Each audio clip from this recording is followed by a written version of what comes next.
ক্যাম্পাসে সবার সামনে রিশাকে শক্ত করে জড়িয়ে ধরেছে তাসিন। রিশা বন্ধুদের সাথে বসে আড্ডা দিচ্ছিল। আচমকাই তাসিন কোথা থেকে এসে শক্ত করে জড়িয়ে ধরল রিশাকে। রিশা রীতিমতো থতমত হয়ে দাঁড়িয়ে আছে, আর তাসিন রিশাকে শক্ত করে জড়িয়ে ধরে রেখেছে। সবাই দুজনের দিকে চোখ বড় বড় করে তাকিয়ে আছে। রিশা রাগে ফুঁসছে। আচমকা তাসিনকে নিজের কাছ থেকে ধাক্কা দিয়ে সরিয়ে দিয়ে বলতে লাগলো, আপনার সাহস হলো কি করে আমাকে জড়িয়ে ধরার? রিশার এমন ব্যবহার দেখে তাসিন আর রিশার বন্ধুরা সবাই অবাক হয়ে তাকিয়ে আছে। কি বলছে এসব রিশা? এই কে তো রিশা যে কখনো তার সাথে গলা উঁচু করে কথা বলেনি? মনে মনে বলল তাসিন। রিশা, তুমি এমন বলছো কেন? কি হয়েছে? আপনি কেন আমাকে সবার সামনে জড়িয়ে ধরলেন? কেন রিশা? আগে কি কখনো ধরিনি? আর এখানে সবাই জানে আমরা দুজন দুজনকে ভালোবাসে। তুমি আজকে এমন কেন করছো? আমি কিচ্ছু করছি না। আর প্লিজ আপনি আর আমার ক্যাম্পাসে আসবেন না। 2 বছর পর এসছে আজ কানাডা থেকে তোমাকে সারপ্রাইজ দেবো বলে, ডিরেক্ট তোমার ক্যাম্পাসে। আর আজ তুমি আমার সাথে এমন বিহেভ করছো কেন? প্লিজ আপনি আমাকে কোনো প্রশ্ন করবেন না। কথাটা বলে রিশা সেখান থেকে দৌড়ে চলে গেল। রিশার ফ্রেন্ড তনয়া তাসিনের কাছে এসে বলল, ভাইয়া, রিশার পক্ষ থেকে আমরা সরি বলছি। আসলে তো এতক্ষণ অনেক হাসি খুশি আমাদের সাথে আড্ডা দিচ্ছিল, বুঝতে পারছি না আপনার সাথে কেন এমন করলো। তুমি রিশার কাছে যাও। ওকে। তাসিন আর রিশার ভালোবাসার সম্পর্ক শুরু হয়েছিল 3 বছর আগে। তখন রিশা অনার্স ফার্স্ট ইয়ারে পড়তো। তাসিন মেডিকেলে পড়াকালীন স্কলারশিপ পেয়ে কানাডা চলে যায়। ওদের সম্পর্কের 1 বছরের মাথায় ফোনে যোগাযোগ হতো রেগুলার। এর 2 বছরে তাসিনের ভালোবাসা রিশার জন্য একটু কমেনি, বরং আরো বেড়েছে। তাহলে কি রিশার ভালোবাসা কমে গেছে? আবেগ ছিল শুধু? মোটেই না। রিশা এমন আবেগই নয়। কত অপেক্ষার প্রহর কাটিয়েছে মেয়েটা আমার জন্য। তাহলে আজ কেন এমন করছে? গাড়িতে বসে বসে কথাগুলো ভাবতে লাগলো তাসিন। অপরদিকে রিশার পাশে বসে আছে তনয়া। রিশা, তাসিন ভাইয়া 2 বছর পর আজ ফিরেছে। এসেই তোর কাছে এসেছে সোজা তোকে সারপ্রাইজ দেওয়ার জন্য। তুই কেন এমন করলি? উনি খুব কষ্ট পেয়েছে রে। আমরা সবাই জানি তুই তাসিন ভাইকে খুব ভালোবাসিস। তুই এমন করলি কেন? জানি না, বাসে যাব আমি। কথাটা বলে রিশা বেরিয়ে পড়ল। সব কিছু মুখে বলতে হয় না, নীরবে কিছু জিনিস বুঝে নিতে হয় তাসিন। মনে মনে বলল রিশা। তোমার নীরবে থাকা কথা আমি বুঝে নিতে চাই। নিজের অজান্তেই বলল তাসিন। মায়ের কোলে মাথা রেখে চোখের জল ফেলছে তাসিন। তাসিনের মা রেহানা চৌধুরী ছেলের এই অবস্থা দেখে অবাক হয়ে বসে আছে, আর ছেলের মাথায় হাত বুলিয়ে দিচ্ছে। এই তো 2 বছর আগে ছেলেটা কত হাসি খুশি কানাডা গিয়েছিল। যাওয়ার আগে বলে গিয়েছিল তারা রিশার সম্পর্কের কথা। রেহানা চৌধুরীও তো হাসি খুশি মেনে নিয়েছে তাদের সম্পর্ক। আর রিশাও খুব ভালো মেয়ে। তাসিন যাওয়ার পরও অনেকবার এসেছিল এই বাড়িতে আমাকে দেখার জন্য। তাহলে আজ কি হলো মেয়েটার? ছেলেটা তো হাসি খুশি মনে কাউকে কিছু না জানিয়ে এয়ারপোর্ট থেকে সোজা মেয়েটার কাছে গেল, আর এখন আমার ছেলেটা এইভাবে কাঁদছে। বড্ড বেশি ভালোবাসি ফেলেছে ছেলেটা আমার মেয়েটাকে। না, এইভাবে আর ছেলেটা কষ্ট দেখতে পারবো না মা হয়ে। আজই রিশাকে ফোন দিয়ে কথা বলতে হবে। তাসিন রুমে এসে বারবার রিশাকে ফোন দিল, কিন্তু প্রতিবারই নাম্বারটা বিজি দেখাচ্ছে। রাগে তাসিন ফোনটা ফ্লোরে ছুঁড়ে মারল। এর আগে তো কখনো রিশার ফোন বিজি পাইনি। আর রিশা আজ কেন এমন করলো? ও আমাকে ঠকাচ্ছে না তো? একে ভাবছি আমি, ভালোবাসার মানুষকে এইভাবে সন্দেহ করা ঠিক না। 2 দিন আগেও তো মেয়েটা ফোন দিয়ে বারবার জিজ্ঞেস করছিল কবে আসবো কবে আসবো। আমি ওকে কবে বউ বানাবো? 2 দিনে একটা মানুষ কি এত পরিবর্তন হতে পারে? তাসিন সারা রুমে পায়চারি করতে লাগলো। কিছুতেই আজ তার ঘুম আসবে না যতক্ষণ না রিশার সাথে কথা বলতে পারছে। ফোন তো ভেঙে ফেলেছে, এখন কিভাবে কল দিবে সে রিশাকে? এত রাতে মোবাইল কোথায় পাবে? উফ, মাথাটা কোনোভাবেই কাজ করছে না তার। তার মাথায় শুধু একটা কথাই ঘুরছে, কেন রিশার ফোন বিজি ছিল? কেন রিশা আজ এমন বিহেভ করলো? আজ তাকে দেখে খুশি হওয়ার বদলে কেন তাকে সবার সামনে অপমান করলো? রিশা রিশা রিশা, শুধু রিশাই এই মুহূর্তে ঘুরপাক খাচ্ছে তার মাথায়। অনেক ভেবে সে তার মায়ের রুমে গিয়ে নক করলো। মা, ঘুমিয়ে গেছো? না বাবা, ভিতরে আসো। অনেক ইতস্তত করে সে বলল। মা, তোমার ফোনটাকে দেওয়া যাবে আমাকে এখন? রেহানা চৌধুরী মুচকি হেসে বললেন, কেন বাবা, রিশার সাথে রাগ করে মোবাইল ভেঙে ফেলেছো? তেমন কিছু না। আমি জানি বাবা, তোমার যখন রাগ ওঠে তখন তো তুমি মোবাইল বেচারার উপরেই রাগ দেখাও। ভালোবাসি মানুষগুলোর উপর তো দেখাতে পারি না, তাই মোবাইলের উপর রাগ ছাড়ে। রেহানা বেগম তার মোবাইলটা তাসিনের দিকে বাড়িয়ে দিল। তাসিন গুড নাইট বলে চলে যেতে নিচ্ছিল, তখন তার মা পিছন থেকে ডাক দিল। কিছু বলবে আম্মু? আমি রিশাকে কল দিয়েছিলাম কথা বলার জন্য, কিন্তু ওর মোবাইলটা বারবার ব্যস্ত দেখাচ্ছিল। কখনো তেমন হয়নি। তুই একবার মেয়েটার সাথে সামনাসামনি ভালোভাবে কথা বলে দেখ, হঠাৎ কি হলো মেয়েটার। তাসিন রুমে এসে রিশাকে আবারও কল দিল, কিন্তু এখন তার নাম্বার বন্ধ দেখাচ্ছে। এই মুহূর্তে সে কি করবে কিছু বুঝতে পারছে না। রাগে তার চোখগুলো রক্তিম বর্ণ ধারণ করে আছে। ছেলেটা দেখতে যেমন শান্তশিষ্ট, কিউট, স্মার্ট, কিন্তু রাগলে ভয়ঙ্কর। রাগে তার মাথায় কিছুই আসছিল না, রুমের সবকিছু ভাঙতে শুরু করলো। হঠাৎ করে তার রিশার ফ্রেন্ড তনয়ার কথা মনে পড়লো। সাথে সাথে সে তনয়াকে ফোন দিল। ফোন রিসিভ হতেই অপর পাশ থেকে ঘুমু ঘুমু কণ্ঠে বলে উঠল, হ্যালো। হ্যালো তনয়া। জি, আপনি কে? এতটা ফোন দিয়ে আমার ঘুমে ডিস্টার্ব করছেন? Sorry, but it's really urgent. আপনার আর্জেন্টের গোষ্ঠী কিলাই আমার ঘুম। সরি, আমি তাসিন, ঋষার বয়ফ্রেন্ড। তনয়া থতমত খেয়ে উঠে বসলো। ঘুমের ঘোরে সে কি সব বলে ফেলেছে। তাসিন কি ভাবছে? ছি। হ্যালো তনয়া, তুমি শুনতে পাচ্ছ? সরি ভাইয়া, বুঝতে পারিনি। ঘুমের মধ্যে অনেক কিছু বলে ফেলেছি আসলে। I need a help. কি হয়েছে বলুন ভাইয়া? তাসিন তনয়াকে সবকিছু খুলে বলল এবং তনয়া তার কিভাবে সাহায্য করতে হবে সব বলল। ঠিক আছে ভাইয়া, কাজ হয়ে যাবে। তাসিন সারাটা রাত না ঘুমিয়ে কাটিয়ে দিল রিশার ছবি দেখতে দেখতে। পাগলের মতো ভালোবাসে সে মেয়েটাকে। মেয়েটার একটু অবহেলা যেন তার সহ্য হয় না। কত প্ল্যানিং করেছিল মেয়েটাকে বউ বানিয়ে আনবে, আর মেয়েটার নীরবে থাকা ভালোবাসাগুলো উপভোগ করবে। এইগুলো তো সে পূরণ করবেই। তার আগে রিশার সাথে তার কথা বলতে হবে। কেন সে এমন করছে? নীরবে কিছু লুকিয়ে যাচ্ছে না তো? কথাগুলো ভাবতে ভাবতে তাসিন ফ্রেশ হতে চলে গেল। ফ্রেশ হয়ে রেডি হয়ে নিচে যাবে এমন সময় ফোনটা বেজে উঠলো। ফোনটা রিসিভ করতেই তনয়ের কণ্ঠ ভেসে আসলো। ভাইয়া, আজ রিশার বিয়ে। তনয়ের বলা কথাটা শুনে তাসিন ফোনটা ফ্লোরে ছুঁড়ে মারল। বিয়ে? কিন্তু কার সাথে? আর ঋষা তো আমাকে ভালোবাসে, তাহলে অন্য কাউকে বিয়ে কেন করছে? না, আর ভাবতে পারছে না তাসিন। আর এক সেকেন্ডও সেখানে দাঁড়িয়ে না থেকে দৌড়ে সিঁড়ি দিয়ে নেমে বাহিরে চলে গেল।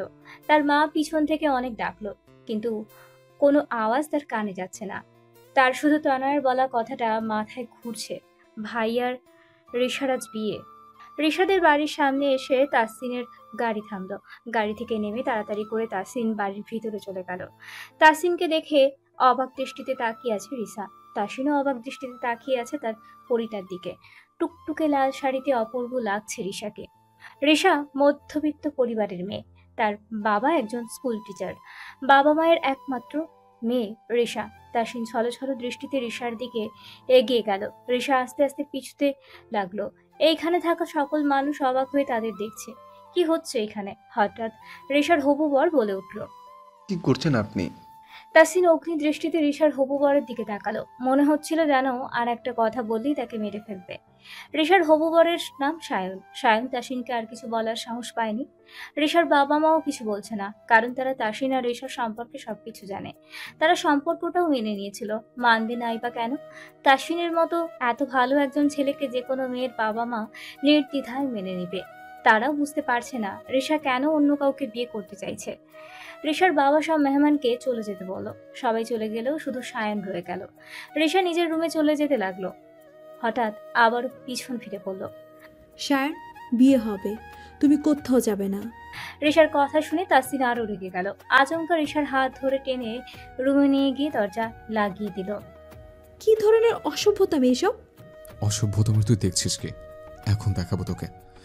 এতদিন ভালো তাসিনকে দেখেছিলে, আজ খারাপ তাসিনকে দেখবি। প্লিজ, আমার এত বড় ক্ষতি করো না। আমি চরিত্রহীন না যে তোর শরীর ভোগ করে তোর ক্ষতি করব। 3 বছর এতটুকু ছিলে তাসিনকে। কেন এমন করছো? আজ আমার বিয়ে, প্লিজ চলে যাও। বিয়ে? ভুলে গেলি তোর আর আমার ভালোবাসার কথা? একসাথে কত স্বপ্ন দেখেছিলাম, ভুলে গেলি সব? আজ আমাকে ধোকা দিয়ে অন্য কারো বউ হতে যাচ্ছিস। কখনো হতে দেব না। তিলে তিলে শেষ করে দেব তোকে আমি। অন্য কারো বউ হওয়ার সব মিটিয়ে দেবো আজ। প্লিজ আমার হাত ছাড়ো, আমি তোমাকে ভালোবাসি না। আমি শায়নকে বিয়ে করব। রিশার কথা শুনে রিশার হাতটা ছেড়ে দিয়ে তাসিন রিশার চোখে চোখ রেখে বলল, তুই আমাকে ভালোবাসিস না? অনেক ভালোবাসি, অনেক বেশি ভালোবাসি। তাই তো নিজের ভালোবাসার মানুষকে ঠকাতে চাই না। আজ হয়তো ভাবছো তুমি আমি ঠকাচ্ছি তোমায়, কিন্তু একদিন তুমি ঠিকই বুঝবে আমি কেন এমন করলাম, কেন তোমার সাথে দেখা এত স্বপ্ন বিসর্জন দিচ্ছি। কি হলো? কি ভাবছো? কথা বলছো না কেন? কিছু না, আমি কিছু করতে পারবো না। প্লিজ আমাদের বিয়েটা হতে দাও। তোদের বিয়ে আমি কিছুতেই হতে দেব না। তোর বিয়ে এখন এই মুহূর্তে আমার সাথে হবে। দেখি কি আটকায়। তাসিন রিশাকে টানতে টানতে ড্রয়িং রুমে নিয়ে আসলো। রিশা অনেক মিনতি করে বলছে, কিন্তু কোনো কথাই আজ শুনছে না তাসিন। কারোর সাহস হচ্ছে না তাসিনকে আটকানোর। অবশেষে জোর করে সে বিয়েটা করেই নিল। রিশার বাবা মায়ের কাছ থেকে বিদায় নিয়ে রিশার হাত ধরে টেনে নিয়ে যাচ্ছে তাসিন। তুমি আমার নতুন আম্মাকে কোথায় নিয়ে যাচ্ছ আঙ্কেল? ছোট্ট একটি বাচ্চা মেয়ের কথায় থমকে দাঁড়ালো তাসিন। মেয়েটা রিশাকে দৌড়ে এসে জড়িয়ে ধরলো। রিশাও মেয়েটাকে শক্ত করে জড়িয়ে ধরলো। নতুন মাম্মা? তার মানে শায়নের মেয়ে এই বাচ্চাটা? ছি রিশা, টাকার জন্য এত নিচে নামলে যে একটা বিবাহিত ছেলের কাছে একটা মেয়ের বাবার কাছে বিয়ে বসতে চাচ্ছিলে। আজ বুঝলাম তুমি আমাকে ভালোবাসোনি। ভালোবাসলে আজ এইসব দেখতাম না, আর জোর করে আমার তোমাকে বিয়ে করতে হতো না। আমাকে এইভাবে কষ্ট আর ঠকানোর জন্য তোমাকে অনেক শাস্তি পেতে হবে রিশা। মনে মনে বলল তাসিন। তাসিন মেয়েটার দিকে ঝুঁকে বলল, তোমার মাম্মা তো এখন আমার বউ, তাই তাকে আমার বাসায় নিয়ে যাচ্ছে। তুমি তোমার বাবাকে কিনে মাঝে মাঝে আমাদের বাসায় এসো, আমাকে আর তোমার মাম্মাকে দেখতে। ওকে? ওকে। মেয়েটা তাসিনের গালে একটা কিস করে বলল। তুমি খুব কিউট আঙ্কেল। তাসিন একটা মিষ্টি হাসি টেনে মেয়েটার কপালে কিস দিয়ে বলল। তুমিও? তাসিন রিশার বাবা মায়ের পায়ে ধরে সালাম করলো। ওনারা খুব খুশি তাসিন রিশাকে বিয়ে করাতে। রিশাকে নিয়ে এনে গাড়িতে বসিয়ে দিল। সারা রাস্তা একটা কথাও বলল না দুজন। তাসিনের বাড়ির সামনে এসে গাড়ি থামলো। তাসিন গাড়ি থেকে নেমে রিকশাকে টেনে এনে দরজায় দাঁড় করালো। রিশাকে রেখে নিজেই ভিতরে চলে গেল। হঠাৎ রিশা নিজের শরীরে ঠান্ডা অনুভব করলো। হ্যাঁ, রিশার সারা শরীর পানিতে ভিজে গেছে, কিন্তু সে ভিজলো কিভাবে? সামনের দিকে তাকিয়ে দেখলো আর কেউ নয়, তাসিনের কাজ এইটা। সে ভালোভাবেই বুঝতে পারছে ছেলেটা চেষ্টা করছে তাকে কষ্ট দেওয়ার, কিন্তু এত সহজে সে ভেঙে পড়বে না। তাসিন শত অত্যাচার করুক, কিন্তু মুখ ফুটে সে কিচ্ছু বলবে না। ঋষাকে এইভাবে দাঁড়িয়ে থাকতে দেখে তাসিনের মা দৌড়ে এসে তাকে বরণ করে ভিতরে নিয়ে আসলো। তারপর রুমে এনে কাপড় পাল্টিয়ে দিল। তিনি কালকের আর আজকের বিষয় নিয়ে ঋষাকে কিছু জিজ্ঞেস করেননি। তাসিনের পাশে গিয়ে বসে তাসিনের হাতটা ধরে তিনি জিজ্ঞেস করলেন, কি হয়েছে? হঠাৎ রিশাকে বিয়ে করলে নিয়ে আসলে, কাউকে কিছু না জানিয়ে? তাসিন তার মাকে সবকিছু খুলে বলল। তিনি পুরো কথা শুনে অবাক হয়ে গেল, তবুও তাসিনের দিকে তাকিয়ে বলল, তোমার হয়তো ভুল হচ্ছে। রিশা তো আমার মেয়ে না। ও তো প্রতিটা দিন তোমার অপেক্ষায় কাটিয়েছে। হয়তো অন্য কোনো কারণে এমন করেছে রিশা। তুমি ওর সাথে ভালোভাবে কথা বলে দেখো, ও রুমে আছে। ঠিক আছে, মা ঠিকই বলছে। আমি হয়তো ঋষাকে বুঝতে ভুল করছে। কথাগুলো ভাবতে ভাবতে তাসিন রুমে গেল। ঋষা বারান্দায় দাঁড়িয়ে আছে। তাসিন ঋষাকে পিছন থেকে জড়িয়ে ধরে ওর ঘাড়ে মুখ ডুবালো। তাসিনের স্পর্শ পেয়ে ঋষা কেঁপে উঠল। সামনের দিকে ফিরে তাসিনকে ধাক্কা দিয়ে সরিয়ে দিল। তোমার সাহস হলো কি করে আমাকে স্পর্শ করার? জোর করে বিয়ে করে এনেছো, আবার এসব করছো? তোমার সাথে একই রুমে থাকা আমার পক্ষে সম্ভব না। কথাটা বলে ঋষা চলে যেতে নিলে তাসিন ঋষার হাত ধরে তাকে টেনে এনে নিজের সাথে খুব শক্ত করে জড়িয়ে ধরল। প্লিজ ঋষা, আমার বুকে থাকো তুমি, কোথাও চেও না। আর জোর করে বিয়ে করার জন্য সরি। কত স্বপ্ন দেখেছিলাম তোমাকে ধুমধাম করে বিয়ে করে নিজের বউ বানিয়ে আনবো, কিন্তু তুমি আমাকে সেই সুযোগটা দিলে না। আমাকে ছেড়ে অন্য করে হতে যাচ্ছিলে। আমি জানি এটার পেছনে নিশ্চয়ই কোনো কারণ আছে। আমি তোমাকে হারাতে চাইনি, তাই এমন করতে হলো। প্লিজ আমাকে ছেড়ে কোথাও যেও না। খুব বেশি ভালোবাসি তোমাকে, এতটা ভালোবাসি যে তোমাকে ছাড়া আমার জীবন অর্থহীন। তাসিনের কথা শুনে ঋষা আর নিজেকে আটকে রাখতে পারলো না। খুব জোরে ফুপিয়ে ফুপিয়ে কাঁদতে লাগলো তার বুকে। ঋষার কান্নায় তাসিন নিজেকে সামলাতে না পেরে ঋষাকে আরো শক্ত করে নিজের সাথে চেপে ধরলো। তুমি কেঁদো না প্লিজ। কি হয়েছে বলো আমাকে। ওই দিন ক্যাম্পাস থেকে শুরু করে আজ পর্যন্ত যা করেছি তার জন্য ক্ষমা করে দাও আমায়। আর প্লিজ কেন করেছি তা কখনো জানতে চেও না। ঠিক আছে, চাইবো না। এখন আমার আগের ঋষার মতো একটা হাসি দাও তো। আগের ঋষা? যে হাসি দিলে গালে টোল পড়তো, তুমি তো হাসোই না। তাসিনের কথা রিশা হো হো করে হেসে দিল। তাসিন রিশার দু গালে দুটি কিস করে বলল, আমাকে ক্ষমা করে দিও বউ। কেন? আমি তোমার ভালোবাসায় ভরসা রাখতে পারিনি, তাই এই ভরসাটা রাখতে পারিনি যে আমার রিশার ভালোবাসা মিথ্যা নয়, একদম পবিত্র। রিশা তাসিনের কথায় মুখটা নিচু করে ফেলল। আমি তো তোমায় ঠকাচ্ছি তাসিন। একদিন তুমি বলবা যে রিশা, তোমার ভালোবাসায় ভরসা করে আমি ভুল করেছি। আমি যে তোমার জীবনে সবচেয়ে বড় আনন্দটা দিতে পারবো না, কখনো তোমাকে বাবা ডাক শোনাতে পারবো না। 3 বছর ধরে তো সারাক্ষণ বলতা রিশা আমাদের ছোট্ট একটা বেবি হবে, তোমাকে মাম্মা আর আমাকে পাপাই ডাকবে। আমি যে মা হতে পারবো না তাসিন, আমি ঠকাচ্ছি তোমায়। মনে মনে কথাগুলো বলল রিশা। তাসিন রিশার গালে হাত রেখে বলল, কি হলো? নীরবে নীরবে কি ভাবছো বউ? কিছু না। চলো। কোথায়? রিশা কথা শেষ না করতেই তাসিন ওকে কোলে নিয়ে বিছানায় শুয়ে দিল। ডুব দিল একে অপরের মাঝে ভালোবাসায়। 1 বছর পর রিশার তাসিন ওর একজন ফ্রেন্ডের ছেলের বার্থডে পার্টিতে এসেছে। এই বউ, বলো। বাবুটা খুব কিউট, তাই না? হুম, অনেক কিউট। শোনো না, বলেন। আমাদের বেবি আরো কিউট হবে, দেখে নিও। তাসিনের কথা শুনে রিশার বুকটা কেঁপে উঠল। প্রত্যেকটা মেয়েই চায় মা হতে, তারও যে এটা ভেবেই কষ্ট হচ্ছে সে কখনো মা হতে পারবে না, আর তাসিনের বাবা ডাক শোনার ইচ্ছেটাও পূরণ করতে পারবে না। এই রিশা, আমার কিন্তু মেয়ে বেবি লাগবে। এইবার কিন্তু আমার বেবি চাই, শুধু ইচ্ছে করে এখন বাবাই ডাক শুনতে। তাসিনের কথার কোনো উত্তর না দিয়ে রিশা বাইরে উঠে চলে আসলো। তাসিন তার পিছু পিছু দৌড়ে আসলো। এসে দেখলো রিশা নীরবে দাঁড়িয়ে আছে। তাসিন ওকে পিছন থেকে জড়িয়ে ধরে বলল, কি হলো, চলে আসলে যে? এমনি শরীর ভালো লাগছে না। কি হচ্ছে তোমার? চলো এক্ষুনি ডাক্তারের কাছে যাব। আরে না, সিরিয়াসলি কিছু না। তুমি এত হাইপার হয়েও না, বাসায় গিয়ে রেস্ট নিলে ঠিক হয়ে যাব। ওকে, তাহলে বাসায় চলো। আরে পার্টি ফেলে বাসায় চলে যাব? তোমার চেয়ে আমার কাছে অন্য কোনো কিছু ইম্পর্টেন্ট না, তুমি আমার সব, আমার জীবন। তাসিনের কথা শুনে রিশা তাকে শক্ত করে জড়িয়ে ধরল। এই কি করছো? মানুষ দেখবে তো। বাসায় গিয়ে আগে সুস্থ হয়ে নাও, তারপর আর তোমার কষ্ট করে ছুটি ধরতে হবে না। আমি এই না না, চলো এখন। ওকে চলো। রিশা বাসায় এসে দেখলো তার বড় খালা শাশুড়ি এসেছে। সে ওনাকে গিয়ে সালাম করলো। রিশার খালা শাশুড়ি রিশার শাশুড়ির দিকে তাকিয়ে বলল, এইবার কিন্তু তোর দাদি হওয়ার পালা। 1 বছর হয়েছে বিয়ের। এইবার তোর বৌমাকে বল তোকে খুশির সংবাদ শোনাতে। উপরে যাওয়ার সময় খালা শাশুড়ির বলা কথাটা তার কানে ভেসে আসলো। রুমে এসে ফ্রেশ হয়ে শুয়ে বলল সে। তাসিন তার পাশে শুয়ে পড়ল। রিশা তাসিনের বুকে মাথা রেখে বলল, তাসিন, তোমার বাবা হওয়ার খুব ইচ্ছে, তাই না? বাবাটা শোনার মধ্যে নাকি অনেক সুখ। আমি শুনতে চাই। আমি আমার একজন বাবা হতে চাই, যেন আমার ছেলে মেয়ে আমাকে পৃথিবীর শ্রেষ্ঠ বাবা বলে দাবি করতে পারে। ও তুমি একজন খুব ভালো মা হবে, কিন্তু আমি তোমার চেয়ে বেশি আদর করবো আমাদের বেবিকে। তাসিনের কথায় রিশার কেঁদে ফেলতে ইচ্ছে করছে। চোখ দুটো ঝাপসা হয়ে এলো তার চোখের পানিতে, কিন্তু কোনোভাবেই কান্না করা যাবে না। কান্না করলে যে এখন তাসিনের মনে খটকা লাগবে। আর কিছু না বলেই সে তাসিনের বুকে মুখ গুজে ঘুমিয়ে পড়ল। প্রথমেই বলি, আমাকে খোঁজার চেষ্টা করো না, কারণ আমি নিজ ইচ্ছে চলে যাচ্ছি তোমাদের থেকে। বাবা মা সবার থেকে অনেক দূরে।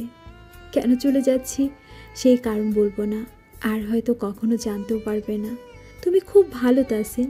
প্রত্যেকটা মেয়ে হয়তো তোমার মধ্যে ভালোবাসার একটা মানুষকে চায়, যেমনটা আমিও চাইতাম।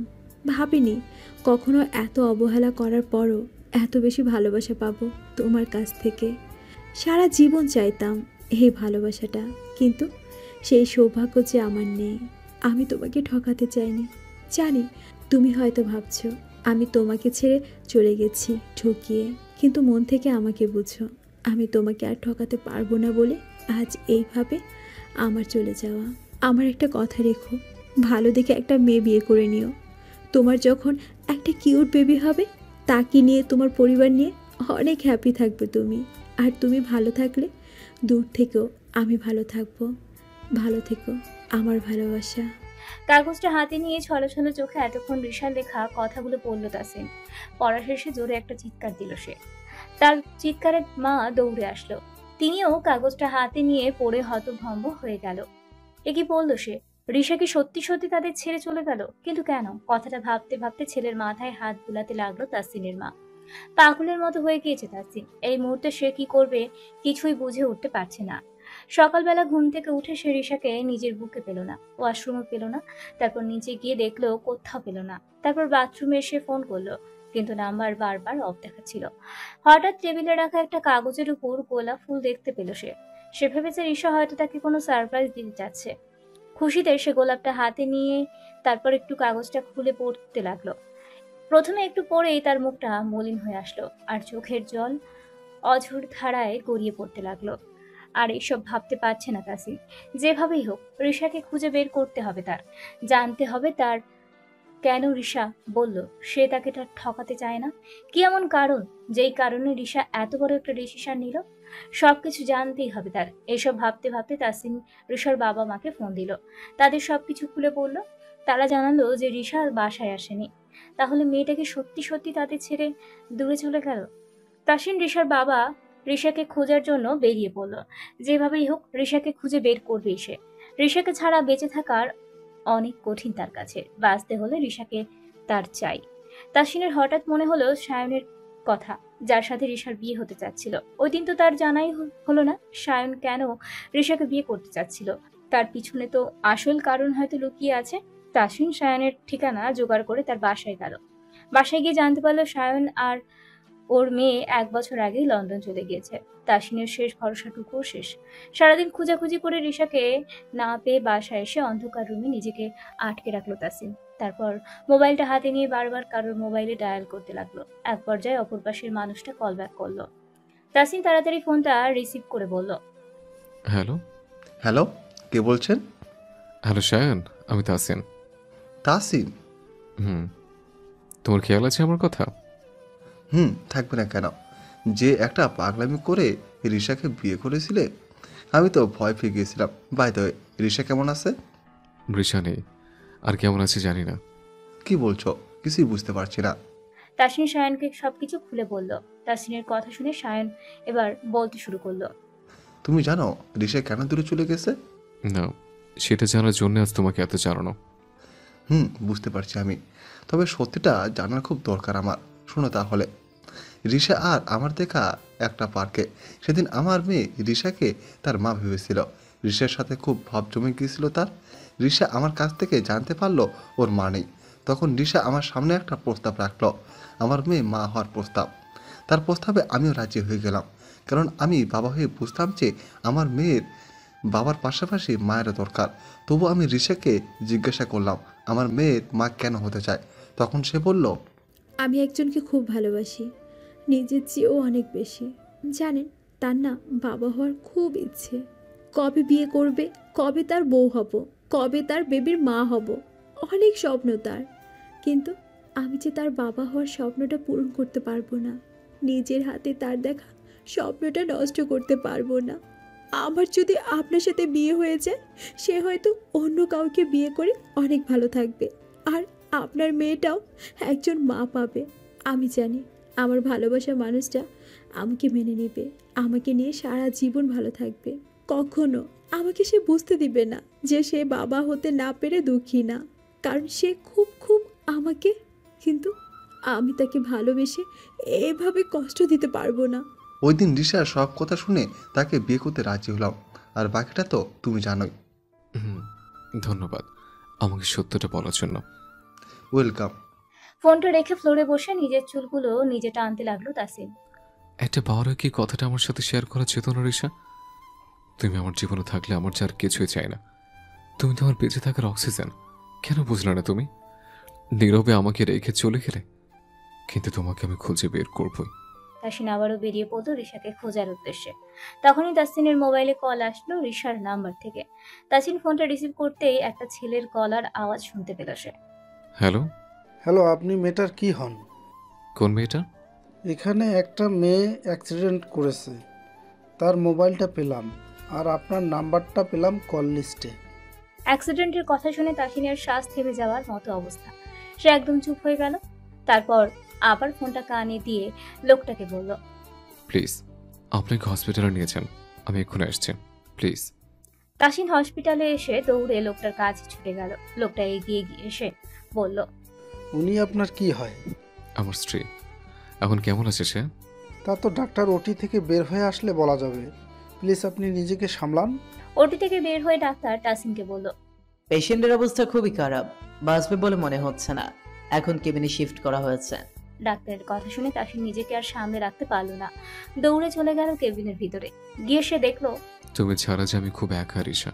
কিভাবে পারলে এত বড় একটা ডিসিশন নিতে? একবার বলে দেখতে আমাকে।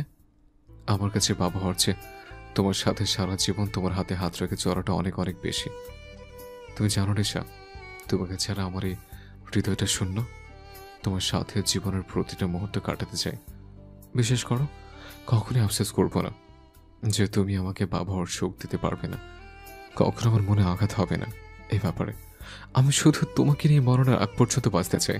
রিশার সামনে হাঁটু গেড়ে বসে কেঁদে কেঁদে কথাগুলো বলছে তাসিন। কথাগুলো শুনে রিশা শক্ত করে জড়িয়ে ধরলো তাসিনকে।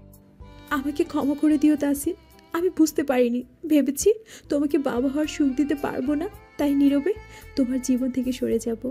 রিশার কথাগুলো শুনে তাসিন আরো শক্ত করে জড়িয়ে ধরলো রিশাকে। একজনের চিৎকারে তারা দুজনকে ছেড়ে দিয়ে হাসতে লাগলো। সেই একজনটা হলো খুব কিউট একটা বাচ্চা মেয়ে, বয়স 1 বছরের কাছাকাছি। হাসপাতালের কেবিনে ঢুকে অবাক হয়ে গেল তাসিন। যাকে রিশা ভেবে তার মরে যাওয়ার মতো অবস্থা হচ্ছিল, সে আসলে রিশা নয়, অন্য একটা মেয়ে। তাসিন মেয়েটাকে দেখে কেবিন থেকে বের হয়ে যাচ্ছিল। তখনই তার মনে হলো এই মেয়ে রিশার সম্পর্কে নিশ্চয়ই কিছু জানে। তাই সে মেয়েটার হুঁশ ফেরার জন্য অপেক্ষা করতে লাগলো। হুঁশ ফিরলে সে মেয়েটার কেবিনে যায়। গিয়ে মেয়েটাকে রিশার ছবি দেখে জিজ্ঞেস করলো রিশাকে দেখেছে কিনা। তখন মেয়েটা তাকে জানালো রিশা রেল স্টেশনে গিয়েছে। শোনার সাথে সাথেই তাসিন ছুটে আসলো রিশার কাছে। সোজা তার সামনে হাঁটু গেড়ে বসে কথাগুলো বলল। রিশা, বাচ্চাটা অনেক মিষ্টি, আরো কাঁদছে। ওকে নিয়ে চলো আমাদের সাথে। ওকে ওর গন্তব্যে পৌঁছে দিতে হবে, চলো। রিশা বাচ্চাটাকে কোলে তুলে নিল। রিশার কোলে উঠে খিলখিল করে হেসে উঠল বাচ্চাটা। তাসিন আর রিশা এসে পৌঁছালো নিজেদের গন্তব্যে। সিঁড়ি বেয়ে 2 তলার পৌঁছে হাসপাতালের কেবিনে ঢুকে পড়লো ওরা বাচ্চাটাকে নিয়ে। বাচ্চাটা অপলক দৃষ্টিতে তাকিয়ে রইল রিশার মুখের দিকে। ওরা ওই মেয়েটার কাছেই এসেছে যার কাছ থেকে তাসিন জানতে পেরেছিল রিশার কথা। বাচ্চাটা এই মেয়েটার বেবি। মেয়েটা বাচ্চাটাকে নিজের কাছে নিয়ে চুমু খেলো ইচ্ছা মতো। তারপর আবার রিশার কোলে দিয়ে পড়ল। আমি জানি আমি আর বাঁচব না, আর ডাক্তারও বলে দিয়েছে আমার বাঁচার চান্স খুবই কম। প্লিজ আমি মারা যাওয়ার পরে আমার মেয়েটাকে এতিমখানায় দিয়ে দিবেন। কখনো ওই খারাপ লোকগুলোর হাতে তুলে দিবেন না। আমার স্বামী খুবই খারাপ, আজ আমার এই অবস্থা ওর জন্যই। আপনি না থাকলে হয়তো আজ আমার মেয়েটাকে ছাড়তও না ওরা। মেয়েটার কথাগুলো শুনে রিশা মায়াভরা চোখ নিয়ে তাসিনের দিকে তাকালো। তাসিন চোখ দিয়ে হ্যাঁ বোধক ইশারা দিল। রিশা মেয়েটাকে তাসিনের কোলে দিয়ে মেয়েটার হাত ধরে বলতে লাগলো, আপনার মেয়েকে কি আমরা আমাদের মেয়ে বানিয়ে বড় করতে পারবো?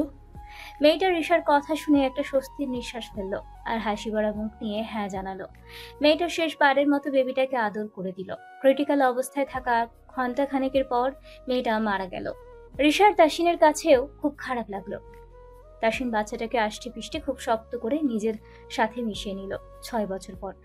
জানো রিশা, আজ নিজেকে একজন গর্বিত বাবা মনে হচ্ছে। আচমকা রিশাকে পিছন থেকে জড়িয়ে ধরে বলল তাসিন। কেন? আজ তাসনিয়া নিশ্চয়ই কোনো কাণ্ড করেছে যার জন্য এমন বলছো? আজ আমি তো ওর মেয়ের স্কুলে বেস্ট ফাদার পুরস্কার পেয়েছি। সত্যি? এই দেখো। কিন্তু তোমার মেয়ে কোথায়? ওর দাদির কাছে। ও আচ্ছা, ছাড়ো। তোমার মেয়ের সেবা করতে হবে এখন।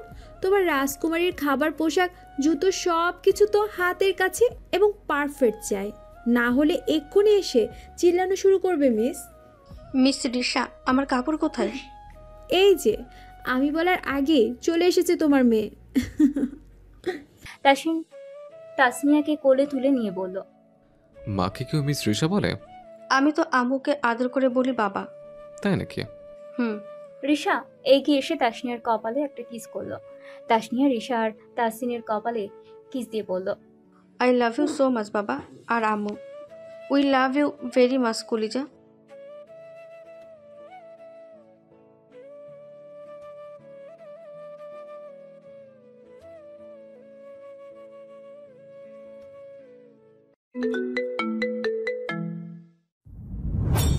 হাত পা থরথর করে কাঁপছে খুশবুর। এমনিতে সে ভীষণ সাহসী, কিন্তু যখন ভার্সিটির পলিটিশিয়ান লিডারের দলবল কাউকে তুলে নিয়ে আসে, তখন যে কারোরই ভয়ে চুপসে থাকার কথা। তবে খুশবুর ভয়টা অন্য জায়গায়। যার দলবল তাকে তুলে এনেছে সে আর কেউ না, রাবিত, যাকে দেখলে খুশবুর দম আটকে আসে। পায়ের তলার মাটি সরে যায়। মনে হয় কেউ যেন তার গলা চেপে ধরে আছে। কথা বলতে পারে না সে, যদিও সারাদিন মুখ দিয়ে খই ফুটতে থাকে। সে একটা প্রাইভেট কারের পেছনে বসে আছে। বসে আছে বলতে আটকে রাখা হয়েছে। ভার্সিটি শেষে রিক্সা করে বাড়ি ফিরছিল খুশবু। মাঝ রাস্তায় ধরাম করে একটা গাড়ির সামনে দাঁড়ায়। গাড়ি থেকে দুজন ছেলে মেয়ে নেমে এসে খুশবুকে বলল, আপনাকে আমরা তুলে নিতে এসেছি, দয়া করে যদি আমাদের ছোট গাড়িতে বসতেন। গাড়ি থেকে দুজন ছেলে নেমে এসে খুশবুকে বলল, যদি আমার সামনে থেকে এক্ষুনি না যান, তাহলে এই পিন দিয়ে শরীরের এতগুলো ফুটো করব যে বুঝতেই পারবেন না কোন ফুটো দিয়ে শ্বাস নেবেন আর কোন ফুটো দিয়ে শুশু করবেন। খুশবু তখন মোটেও ভয় পায়নি। স্কার্ট থেকে একটা পিন খুলে বলল। খুশবুর কথা শুনে ছেলে দুটোর চোখ রসগোল্লা হয়ে যায়। অন্য গ্রহের প্রাণী দেখলে সাধারণ মানুষ যেভাবে তাকায়, ঠিক সেভাবেই তাকিয়ে আছে খুশবুর দিকে।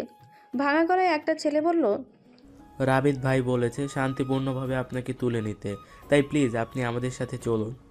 রাবিতের নাম শুনে খুশবু অ্যালকোহল থেকে জল হয়ে যায়। রোবটের মতন রিক্সা থেকে নেমে গাড়িতে গিয়ে বসে। রাস্তার পাশে একটা খোলা জায়গায় গাড়িটা থামে। সেখানে তালাবদ্ধ হয়ে বসে আছে খুশবু। সে সামনে তাকিয়ে তাকে খয়েরি পাঞ্জাবি পরা একটা রাজপুত্র এগিয়ে আসে তার দিকে। মাথায় ঝাঁকড়া চুল, হাতে কালো ঘড়ি, চোখে কালো সানগ্লাস। কিন্তু রাজপুত্ররা কি সানগ্লাস পরতো? খুশবু কনফিউজড। রাজপুত্র গাড়ির দরজা খুলে খুশবুর হাত ধরে গাড়ি থেকে নামায়। হাঁটু গেড়ে বসে তার হাতে চুমু খায়। খুশবু আবেশে চোখ বন্ধ করে ফেলে। কিছুক্ষণ পর চোখ খুলে সে বড়সড় ধাক্কা খায়। কোথায় গেল তার রাজপুত্র? সে তো এখনও গাড়িতেই বসে আছে।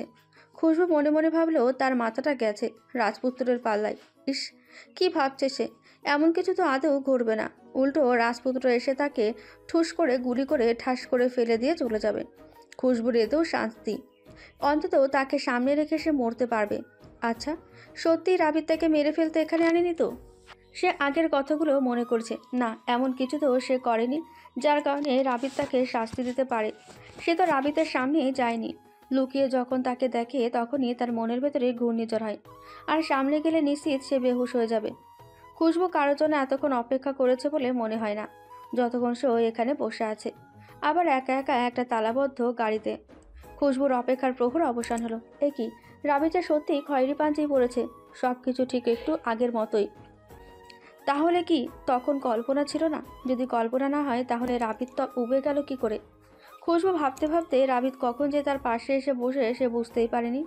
রাবিত খুশবুর সামনে হাত নাড়তেই খুশবু নড়ে ওঠে। ভয়ে কুঁকড়ে যায় সে। ঘন ঘন চোখের পলক ফেলছে। রাবিত তার পাশে বসে আছে ভাবতেই তার পশম দাঁড়িয়ে উঠছে। শ্বাস আটকে আটকে আসছে। রাবিত একটা ব্যাগ খোলার চেষ্টা করছে। দেখে মনে হচ্ছে ব্যাগের চেন কোনো কারণে নড়তে চাইছে না। খুশবু কিছুটা আন্দাজ করতে পারছে ব্যাগে কী আছে। রাবিত ব্যাগ থেকে একটা চাইনিজ ছুরি বের করবে আর তা দিয়ে খুশবুকে ছিন্ন ভিন্ন করে দেবে। মরার আগে তার শেষ ইচ্ছে যদি জানতে চায় তবে সে জিজ্ঞেস করবে, আপনি কি ইন্দ্রজাল জানেন? আপনাকে দেখলে আমার মাথা ঘোরে কেন? আপনি কি মানুষকে বেহুশ করার মন্ত্র জানেন? নাকি আবার বড় কোনো রোগ হয়েছে যার জন্য আমার আপনাকে দেখলে আমার এমন হয়? খুশবুর ধারণা ভুল প্রমাণ করে ব্যাগ থেকে গুলি বা ছুরির বদলে খাতা বের করলো। রাবিত খাতা বের করে বলল, আমি দুঃখিত, অ্যাকচুয়ালি তোমাকে কিছু বলার জন্য এখানে এভাবে তুলে আনতে হলো। আই এম সরি খুশবু। খুশবু মনে মনে ভাবছে একটু আগে সে যা ভাবলো এমন কিছু বলবে না তো। দূর, কি যে ভাবে খুশবু। কোথায় সে আর কোথায় রাবিত? খুশবু, তুমি কি রাগ করেছ? দেখো, রাগ করলে করতে পারো, কিন্তু আমি প্রয়োজনে ডেকেছি। খুশবু এবারেও চুপটি করে বসে আছে। রাবিতের জায়গায় অন্য কেউ থাকলে হয়তো ঘুষি কয়েকটা পড়তো নাকে, কিন্তু তার শরীর মনে হচ্ছে কোনো কারণে জমে যাচ্ছে। রাবিত কনফিউজড হয়ে জিজ্ঞেস করলো, তোমার শরীর ঠিক আছে খুশবু? তুমি ঘামছো কেন এভাবে? গাড়িতে তো এসি অন করা আছে।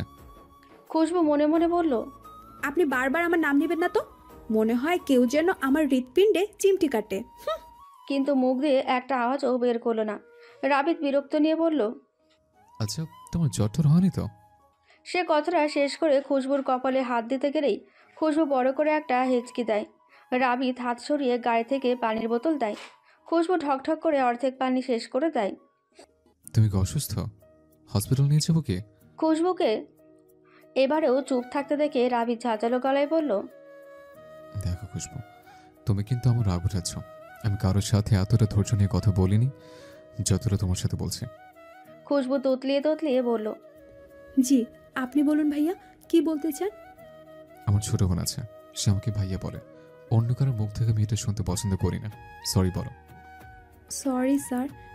রাবিদ গাড়ির সিটে আঘাত করে তার হাতের বই খাতা দিয়ে বলল, অ্যাসাইনমেন্ট দেওয়ার আর 2 দিন বাকি।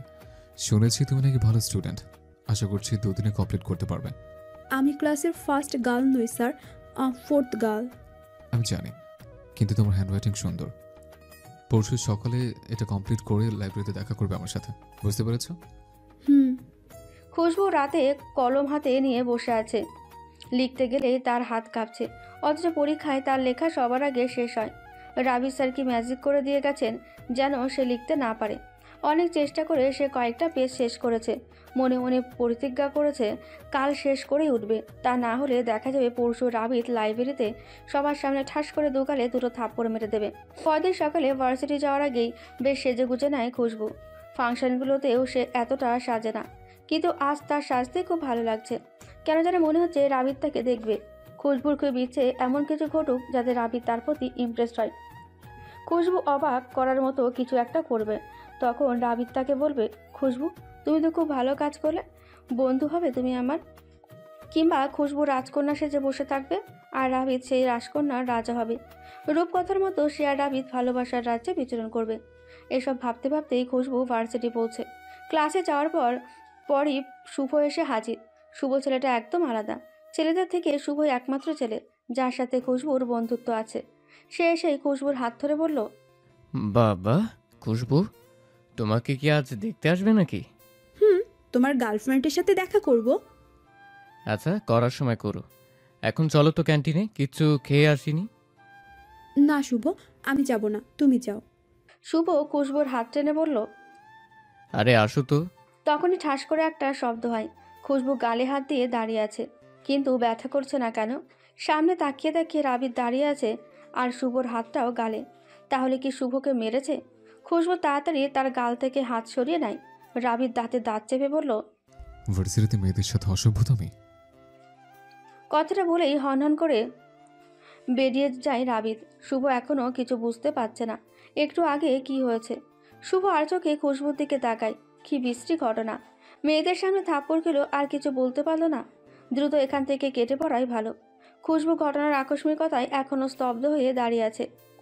লোকটা বারবার ঘূর্ণিঝড়ের মতো আসে কেন? বুকটা এখনও কেমন ধুকপুক করছে। তার এক গ্লাস পানি খাওয়া দরকার, কিন্তু সে নড়তে পারছে না কেন? পাটা কি ফ্লোরের সাথে আটকে গেছে? খুশবু বাড়ি গিয়ে একটানা লিখতেই আছে। তার জেঠু তাকে কখনো এভাবে বাড়ি এসেই লিখতে দেখেনি। তিনি জিজ্ঞেস করলেন, খুশবু তুই কি খাবি না? এসে লেখা শুরু করলি যে? জেঠু, ওনার হাতে থাপ্পড় খেয়ে শুভর জ্বর চলে এসেছে। আমার যদি এরকম হয় তাহলে আমি এমনিতেই খেতে পারবো না, তাই এখন খেয়ে পড়ে থাপ্পড় খেতে চাই না। কি বিড়বিড় করছিস বলতো? কিছু না জেঠু, তুমি যাও তো। আমার যে পরীক্ষা জেঠু, বিশাল ভয়ঙ্কর পরীক্ষা। জেঠু চলে গেলে খুশবু সবটা শেষ করে তবেই ওঠে। আপন মনে বলল, অ্যাসাইনমেন্ট ওনার হাতে জমা দিয়ে 2 রাকাত নফল নামাজ আদায় করব। খুশবু সাধারণত সকাল সকাল ঘুম থেকে ওঠে, কিন্তু রাত জেগে অ্যাসাইনমেন্ট লেখার দরুন সেদিন জাগতে দেরি হয়ে যায় আর ভার্সিটিতে যেতেই দেরি হয়। খুশবুর কান্না পাচ্ছে। অন্য সময় তাড়াতাড়ি ঘুম থেকে উঠতে পারে, আজ কেন পারল না? না জানি গিয়ে দেখে রাবিদ রেগে ফায়ার হয়ে পিস্তল নিয়ে বসে আছে তাকে মারার জন্য। খুশবু ভার্সিটিকে 1 মিনিটও দেরি না করে লাইব্রেরির দিকে রওনা দেয়। কথাই আছে, যেখানে বাঘের ভয় সেখানে সন্ধে হয়। খুশবুর ক্ষেত্রেও তাই ঘটেছে। খুশবু মনে মনে দরুদ পড়তে পড়তে সামনে যায়। রাবিদ চেয়ারে বসে নিজের হাতের দিকে তাকিয়ে কিছু একটা ভাবছে। খুশবুর ভয়টা ফুরুত করে হারিয়ে গেছে। তার ইচ্ছে করছে রাবিদকে ভেউ করে ভয় দেখাতে। রাবিদ যখন চমকে উঠবে তখন খুশবু বলবে, মিস্টার ভাবুক মশাই, আপনি কি আমাকে নিয়ে ভাবছিলেন? তখন রাবিদ হেসে বলবে, রাজকন্যা, আপনার ছাড়া কে আছে যার কথা আমি ভাবতে পারি? খুশবু এসব ভাবতে ভাবতে আনমনা হয়ে হাঁটছিল, যার ফলে সামনের চেয়ারে বাড়ি খেয়ে পড়তে যাচ্ছিল। তখন আশ্রয় হিসেবে রাবিদের শার্টের কলার চেপে ধরে। রাবিদ দাঁড়িয়ে খুশবুকে ধরতে যায়। তখনই তার শার্টের কলার ধরে আর বুকের ওপরের বোতাম ছিঁড়ে যায়। খুশবু সোজা হয়ে দাঁড়িয়েছে ঠিকই, কিন্তু মনে হচ্ছে আবার সে পড়ে যাবে। রাবিত্রাকে এক্ষুনি টুপ করে গিলে ফেলবে পানি ছাড়াই। সে যেন তা স্পষ্ট দেখতে পাচ্ছে। খুশবু রাবিতকে কিছু বলার সুযোগ না দিয়ে বলল, প্লিজ স্যার, আমাকে মারবেন না, আমি ইচ্ছে করে কিচ্ছু করিনি, বিশ্বাস করুন। রাবিত চুপচাপ ক্ষীণ দৃষ্টিতে তাকিয়ে আছে খুশবুর দিকে। খুশবু রাবিতে চুপ থাকতে দেখে আবার বলল, স্যার, আমি আপনার শার্টের মূল্য দিয়ে দিব, তবুও আমাকে মারবেন না প্লিজ।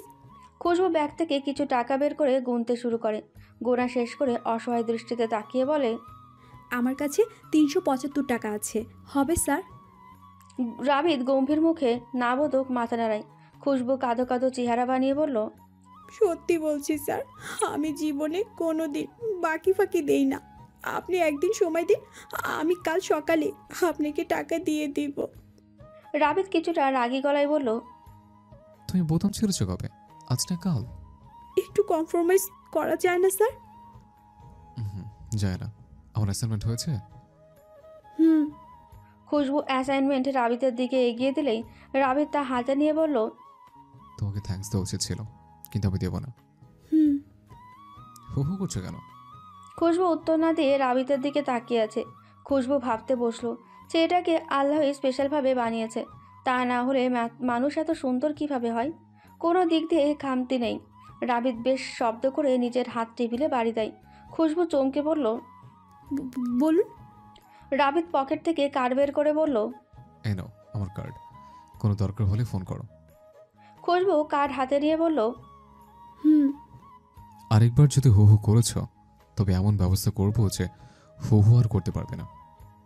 রাবিত কথাটা বলে ধূপধাপ পা চালিয়ে চলে যায়। খুশবু লাইব্রেরিতে হতভম্ব হয়ে দাঁড়িয়ে থাকে। রাতে খুশবু বই সামনে নিয়ে বসে আছে ঠিকই, তবে তার এক হাতে মোবাইল, অন্য হাতে রাবিতের কার্ড। নম্বর ফোনে উঠিয়ে কল করতে গিয়েও করতে পারছে না। ছাত্রনেতার সাথে তার কোনো দিক দিয়েই খাপ খায় না। রাবিতের বাবা শহরের প্রতিষ্ঠিত ব্যবসায়ী। গাড়ি বাড়ি কতগুলো আছে তা হয়তো সে গুণেও শেষ করতে পারবে না। আর খুশবু অনাথ মেয়ে। বাবা মা মারা যাওয়ার পর তার জেঠু তাকে আশ্রয় দেয়। যদিও খুশবু জেঠু চিরকুমার, তবে তিনি তা মোটেও মানেন না। তিনি প্রচণ্ড বইপ্রেমিক একজন মানুষ। রিটায়ার্ডের পর সারাদিন বই নিয়ে থাকেন। খাওয়ার সময় খাওয়া আর ঘুমের সময় ঘুম, বাকি সময় তিনি বই নিয়েই থাকেন। তাই ওনার ধারণা বইয়ের সাথে ওনার প্রণয় হয়ে গেছে। খুশবু অনেক চিন্তা করেও ফোন না দিয়ে থাকতে পারল না।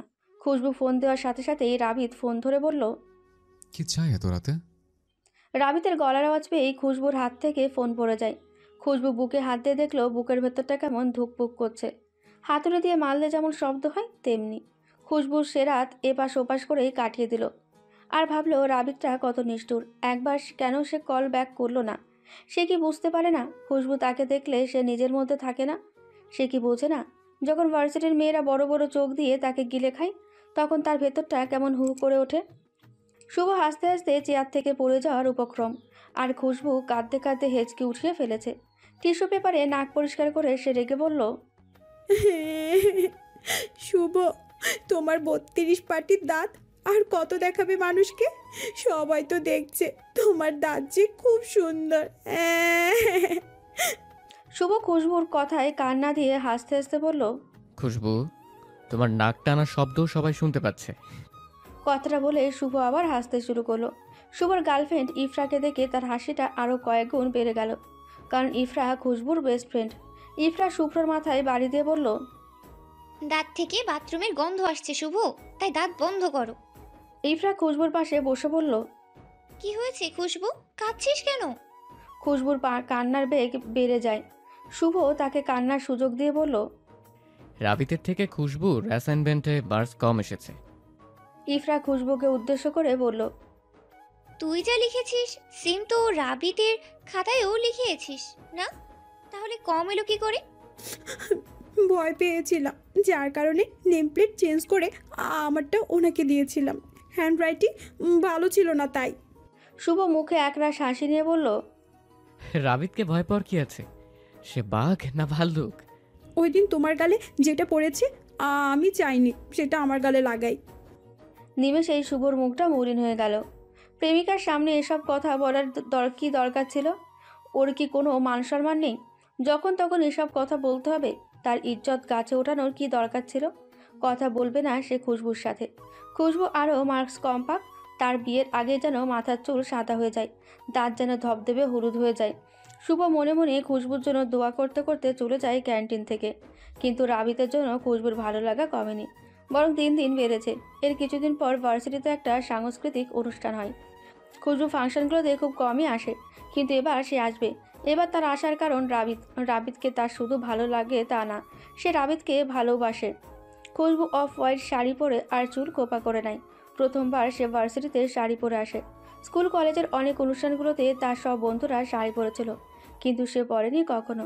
আজ পরার কারণ হলো রাবিতকে বেশিরভাগ সময়ই শর্ট পাঞ্জাবি পরতে দেখা যায়, তাই সে মিল দেখে শাড়ি পরবে। রাবিত ও খুশবুকে অসীম আনন্দের সুযোগ দিয়ে সেম কালারের পাঞ্জাবি পরে আসে। খুশবু তাকে দেখে কিছুক্ষণ হতভম্ব হয়ে দাঁড়িয়ে থাকে আর মনে মনে বলে, আপনি কি আমায় খুশিতে মেরেই ফেলবেন? তাহলে আমি সহস্রবার মরতে রাজি। রাবিত যখন স্টেজে স্পিচ দিচ্ছিল তখন খুশবু সারাক্ষণ তার দিকে তাকিয়েছিল। শুধু সেই না, অধিকাংশ মেয়েরাই। তখন তার ইচ্ছে হয়েছিল মেয়েগুলোর চোখে মরিচ গুঁড়ো ছিটিয়ে দিতে আর রাবিতের কপালে কাজলের টিপ দিয়ে আসতে, যেন কুনজর না পড়ে। আবার ভাবলো, না জানি তারই কুনজর পড়ে। সে নিজেও তো ড্যাব ড্যাব করে তাকিয়ে থাকে। খুশবু যে তাকে এত শতবার মনে করে, তার কি হেঁচকে ওঠে না? তখন কি সে পানি খেয়ে পেট ভরিয়ে ফেলে আর কিছুক্ষণ পর পর হিসু করে আসে? কথাগুলো ভেবে আপন মনে হেসে ওঠে খুশবু। অনুষ্ঠানের মাঝখানে খুশবুর মনে হলো তার শাড়ির কুচিগুলো হয়তো হালকা হয়ে যাচ্ছে, কান্না পাচ্ছে তার। সে এমন কিছু প্রথমেই ভেবেছিল। শাড়ি সে মোটেও সামলাতে পারে না, শুধু রাবিতের জন্য পড়েছে। কিন্তু রাবিত কি তার দিকে একবারও ফিরে তাকিয়েছে? খুশবু শাড়ি ঠিক করার জন্য একটা ক্লাসে যাওয়ার জন্য উঠে যায়। সে কি জানতো তার পেছনে ক্লাসের বকাটে ছেলেগুলোও যাবে? করিডোর দিয়ে যাওয়ার সময় সে পেছনে পায়ের শব্দ পেয়ে থমকে যায়। খুশবু পেছনে তাকিয়ে ভয়ে ঢোক গেলেন। তার কি এখন চিৎকার করা উচিত? কিন্তু এত শব্দের মধ্যে তার চিৎকার বড়জোর সে নিজে শুনতে পাবে, তাছাড়া কিছুই না। তার কাছে অস্ত্র বলতে পিন আছে ঠিকই, তবে তা শাড়ির মধ্যে লাগানো, যা সে খুলতে পারবে না। তার অন্য অস্ত্র পেন্সিল বা কলম, যা তার সাথে নেই। থাকলে হয়তো সে ঢুকিয়ে দিত চোখে, কিন্তু এখন সে পুরোপুরি অসহায়। কিন্তু খুশবুকে অবাক করে দিয়ে ছেলেগুলো যেদিক দিয়ে এসেছে সেদিক দিয়ে চলে যায়। খুশবু নিজেকে ভীষণ সাহসী মনে হচ্ছে। ছেলেগুলো তাকে ভয় পেয়েছে, মনে হতে সে বাতাসে ওড়ার আনন্দ পাচ্ছে। বুকভর আনন্দ নিয়ে সে পেছনে তাকায়, আর মুহূর্তেই তার আনন্দে পানি ঢেলে দেয় রাবিত। ছেলেগুলো রাবিতকে দেখে চলে গেছে, আর সে নিজেকে কত বড় উপাধি দিয়ে ফেলেছে। রাবিতকে দেখে তার ভয় করছে। রাবিতের চোখগুলো লাল হয়ে আছে। খুশবু তাকালে যেন সে ঝলসে যাবে। খুশবু শাড়ির আঁচল দু হাতে ধরে আশেপাশে তাকায়। কোন দিক দিয়ে দৌড় দেবে তা সে ঠিক করে ফেলেছে। জুতোগুলো হাতে নিলেও ভালো হতো, কিন্তু জুতো হাতে নিলে শাড়ি সামলাতে পারবে না। খুশবু পা বাড়িয়ে দৌড় দেওয়ার আগেই খপ করে তার হাতটা ধরে ফেলে রাবিত। দেওয়ালের সাথে মিশিয়ে খুশবুর পেটে চেপে ধরে। খুশবুর দম আটকে আসে। রাবিত দাঁতে দাঁত চেপে পড়ল, শাড়ি পরেই মানুষকে পেট দেখানো তো খুব শখ। ভার্সিটিতে এসব করার জন্য আসা, তাহলে কাল থেকে আসতে হবে না, আমি অন্য ব্যবস্থা করে দিচ্ছি। রাবিত কথা শেষ করে থুপথাপ করে চলে যায়। খুশবুর চোখ দিয়ে অনর্গল পানি পড়ছে। যেখানটায় রাবিত চেপে ধরেছিল সেখানে ছিলে গেছে, জ্বালা করছে ভীষণ। সে কি স্বপ্নে আছে নাকি কল্পনায়? খুশবু বুঝতে পারছে না। সেখানে স্ট্যান্ড হয়ে দাঁড়িয়ে আছে শুধু। আপনি কি জানেন আপনার চোখ মানুষকে বশ করার ক্ষমতা রাখে? একবার তাকালে ফেরত ইচ্ছে করে না, মনে হয় আপনার চোখের গভীর সমুদ্রে সারা জীবন ডুবে থাকি।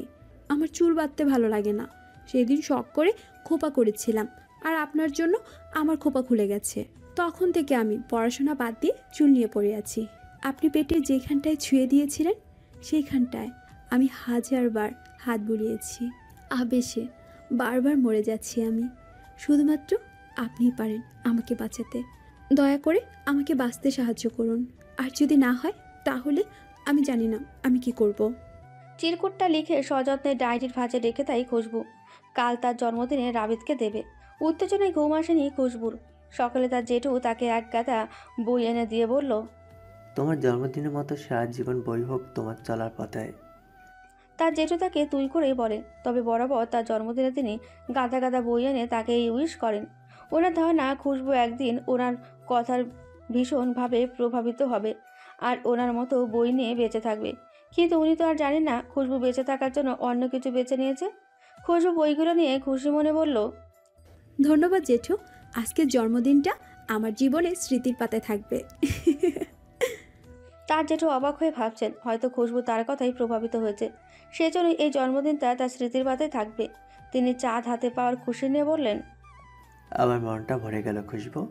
জীবনে যেখানে দেখবি সেখানে দেখবি বই তোকে সাহায্য করবে। আমি সত্যি আজ খুশি, ভীষণ খুশি। খুশবু ভার্সিটি গিয়ে 1 ঘন্টা ধরে রাবিদকে খুঁজছে, কিন্তু কোথাও পাচ্ছে না। আজ কি সে আসেনি? যদি না আসে তাহলে খুশবু তার লম্বা চুলের ফাঁস দিবে। বুদ্ধিটা তার মাথায় আসতে সে চমকে উঠল। তার মাথায় চুলের কথা কেন এলো? সে কি সত্যিই পাগল হয়ে গেছে? কি ভয়ঙ্কর আইডিয়া! খুশবু এসব ভাবতে ভাবতে আনমনা হয়ে হাঁটছিল। তখনই দেখে শুভ হন্তদন্ত হয়ে ছুটে আসছে। খুশবু সামনে এসে হাঁপাতে হাঁপাতে বলল, খুশবু, আমাকে কিছু টাকা দিতে পারবে? কেন, কি হয়েছে? কোনো প্রবলেম হয়েছে? বিরাট প্রবলেম। তুমি আমাকে প্লিজ কিছু টাকা ধার দাও, না হলে আমার একমাত্র গার্লফ্রেন্ডের সাথে ব্রেকআপ হবে। খুশবু ভ্রু কুঁচকে জিজ্ঞেস করলো, কেন, আবার কি হয়েছে? ছেঁড়া প্যান্ট পরে এসেছে নাকি? গোসল করা বন্ধ করে দিয়েছে? না না, এসব কিছু না। তাহলে? আজ নাকি তোমার জন্মদিন। হুম। ইফরা বলেছে তোমাকে ভালো একটা গিফট দিতে, কিন্তু আমার পার্সটা খুঁজে পাচ্ছি না। যদি এসে দেখে কিছু দেয়নি তাহলে নিশ্চিত ব্রেকআপ। খুশবুর রাগে মাথা ফেটে যাচ্ছে। তাকে গিফট দেওয়ার জন্য নাকি তার থেকেই টাকা নেবে? কি খচ্চর ছেলে! ইচ্ছে করছে এক ঘষিতে সবগুলো দাঁত ফেলে দিতে। সে যদি কখনো আধ্যাত্মিক ক্ষমতা পায় তাহলে শুভর মাথার চুলগুলো মাথার চামড়া থেকে 1 ইঞ্চি ওপরে তুলে দেবে। খুশবু, প্লিজ দাও না। খুশবু তার ব্যাগ থেকে কিছু টাকা বের করে শুভর হাতে দিয়ে বলল, এই নাও টাকা, আর এগুলো ফেরত দেওয়ার দরকার নেই। মনে করো তোমাকে জাকাত দিয়েছি। আমার জাকাতের দরকার নেই, ধার দিলেই চলবে। আমি যখন বলেছি জাকাত, তখন জাকাতই। খুশবু রেগে চলে যেতে দেখলো রাবিত আসছে। সে তাড়াতাড়ি শুভকে একটা ক্লাসে পাঠিয়ে রাবিতের সামনে যায়। রাবিত ভ্রুকুচকে দাঁড়িয়ে আছে। খুশবু লোকটাকে যত দেখে ততই মুগ্ধ হয়। সেটা নিশ্চয়ই শরীরে এমন কিছু মাখে যেন মানুষ আকৃষ্ট হয়। সে কি জানে আজ খুশবু তার জন্য চোখে কাজল লাগিয়েছে, চুলগুলোও খোলা রেখেছে, নিজেকে আজ নিখুঁতভাবে তার সামনে রাখতে চায়। রাবিত কতক্ষণ ধরে দাঁড়িয়ে আছে, আর খুশবু তার দিকে ড্যাব ড্যাব করে তাকিয়ে আছে। রাবিত বিরক্ত হয়ে বলল, সমস্যা কি? খুশবু রাবিতের ধমকানিতে ঘাবড়ে গিয়ে বলল, বিরাট সমস্যা স্যার। চিঠি লিখবো বলে কাল সামনের দোকান থেকে নতুন একটা পেন কিনেছিলাম। আজ ভার্সিটি আসার সময় দোকানদার রাস্তায় আমাকে বকেছে। মাই গড, ওকে তো মেরে ডুবাই চুবাবো। তুমি শুধু বলো কেন বকেছে। আসলে আমি চিঠি লিখবো বলে ভীষণ এক্সাইটেড ছিলাম, তো তাই টাকা দেইনি। রাবিতের মাথাটা ঘুরছে। এই মেয়ে নিঃসন্দেহে পাগল, না পাগলি। কি হলো, কথা বলছেন না যে? আমি পাগলদের সাথে কথা বলি না। কথাটা খুশবুর মনে গিয়ে পিঞ্চ কাটে। রাবিত চলে যেতে নিলেই আবারও সে সামনে দাঁড়ায়। রাবিত রেগে বলল, আমি তোমার সমস্যার সমাধান করতে পারবো না। না, আমার সমস্যা আপনি ছাড়া কেউ সমাধান করতে পারবে না। দেখো, তুমি কিন্তু আমাকে রাগিয়ে দিচ্ছ। প্লিজ 1 মিনিট সময় দিন আমায়। শুধুমাত্র 1 মিনিট। খুশবু ব্যাগ থেকে লেখা চিরকুটটা খুঁজতে শুরু করে। আজব তো, পাচ্ছে না কেন সে?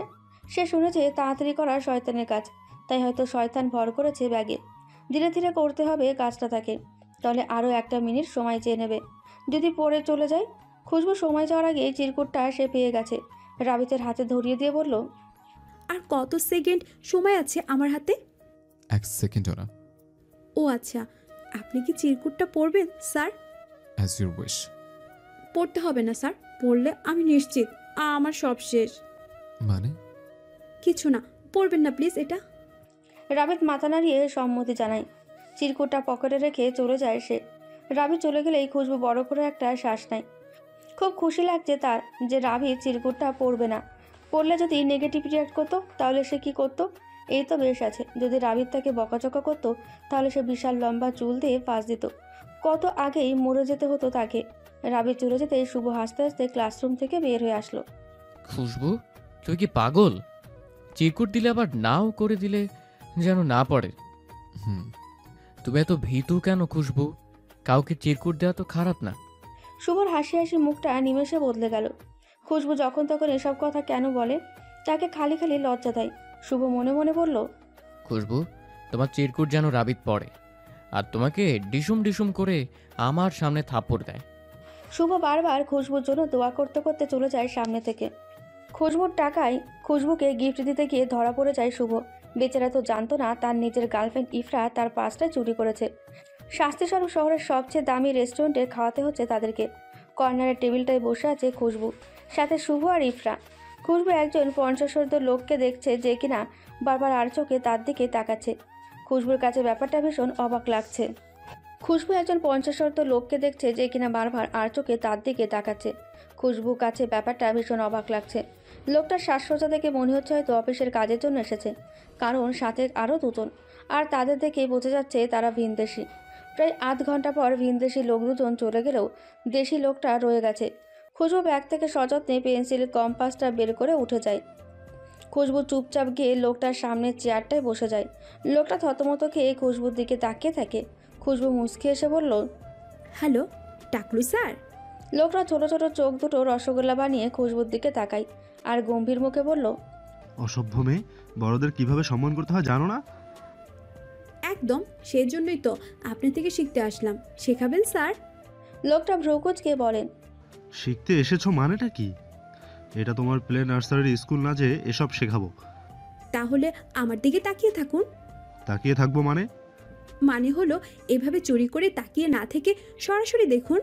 লোকটা আমতা আমতা করে বলেন, তুমি কিন্তু আমাকে চোর বলছো? আমি তোমার বাবার মতো?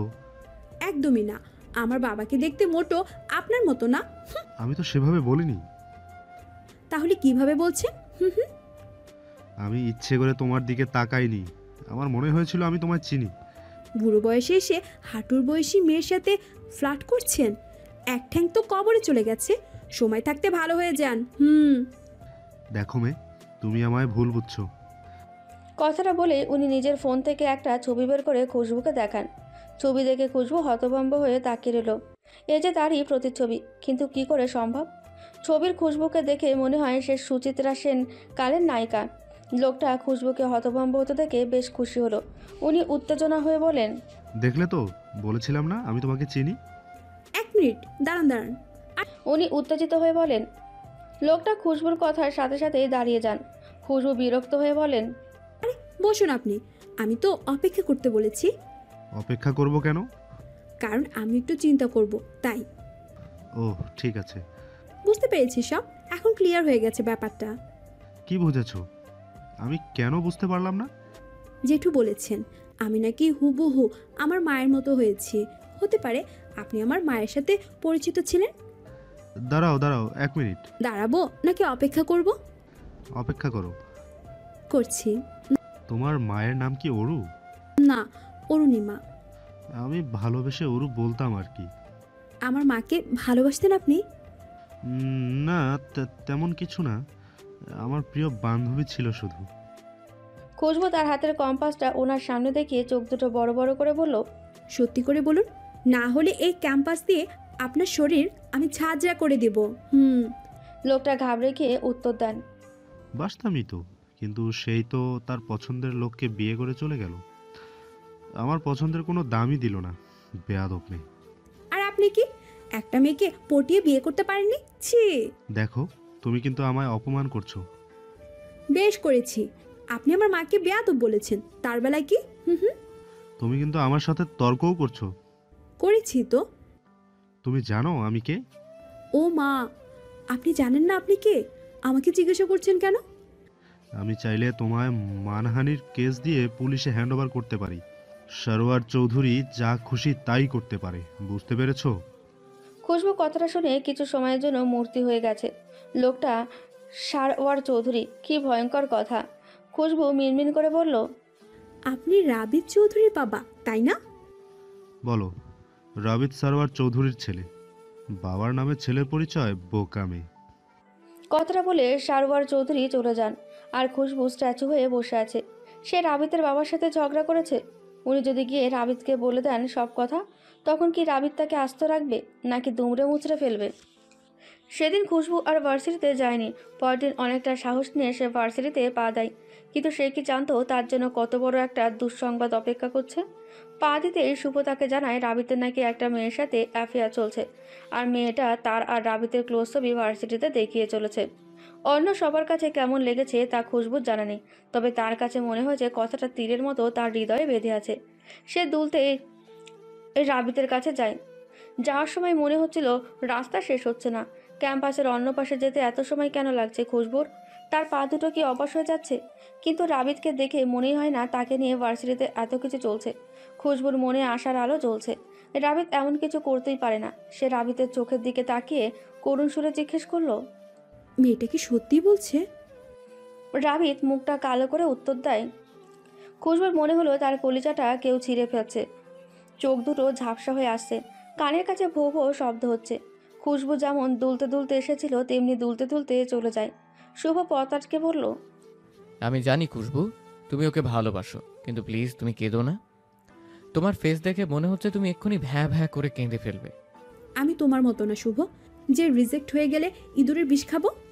শুভর মেজাজটা বরাবর খারাপ হয়ে গেছে। সে তো সান্ত্বনা দিতে এসেছিল খুশবুকে, আর সেই তাকে অপমান করলো। পৃথিবীর মানুষগুলো বড্ড নিষ্ঠুর হয়ে যাচ্ছে আজকাল।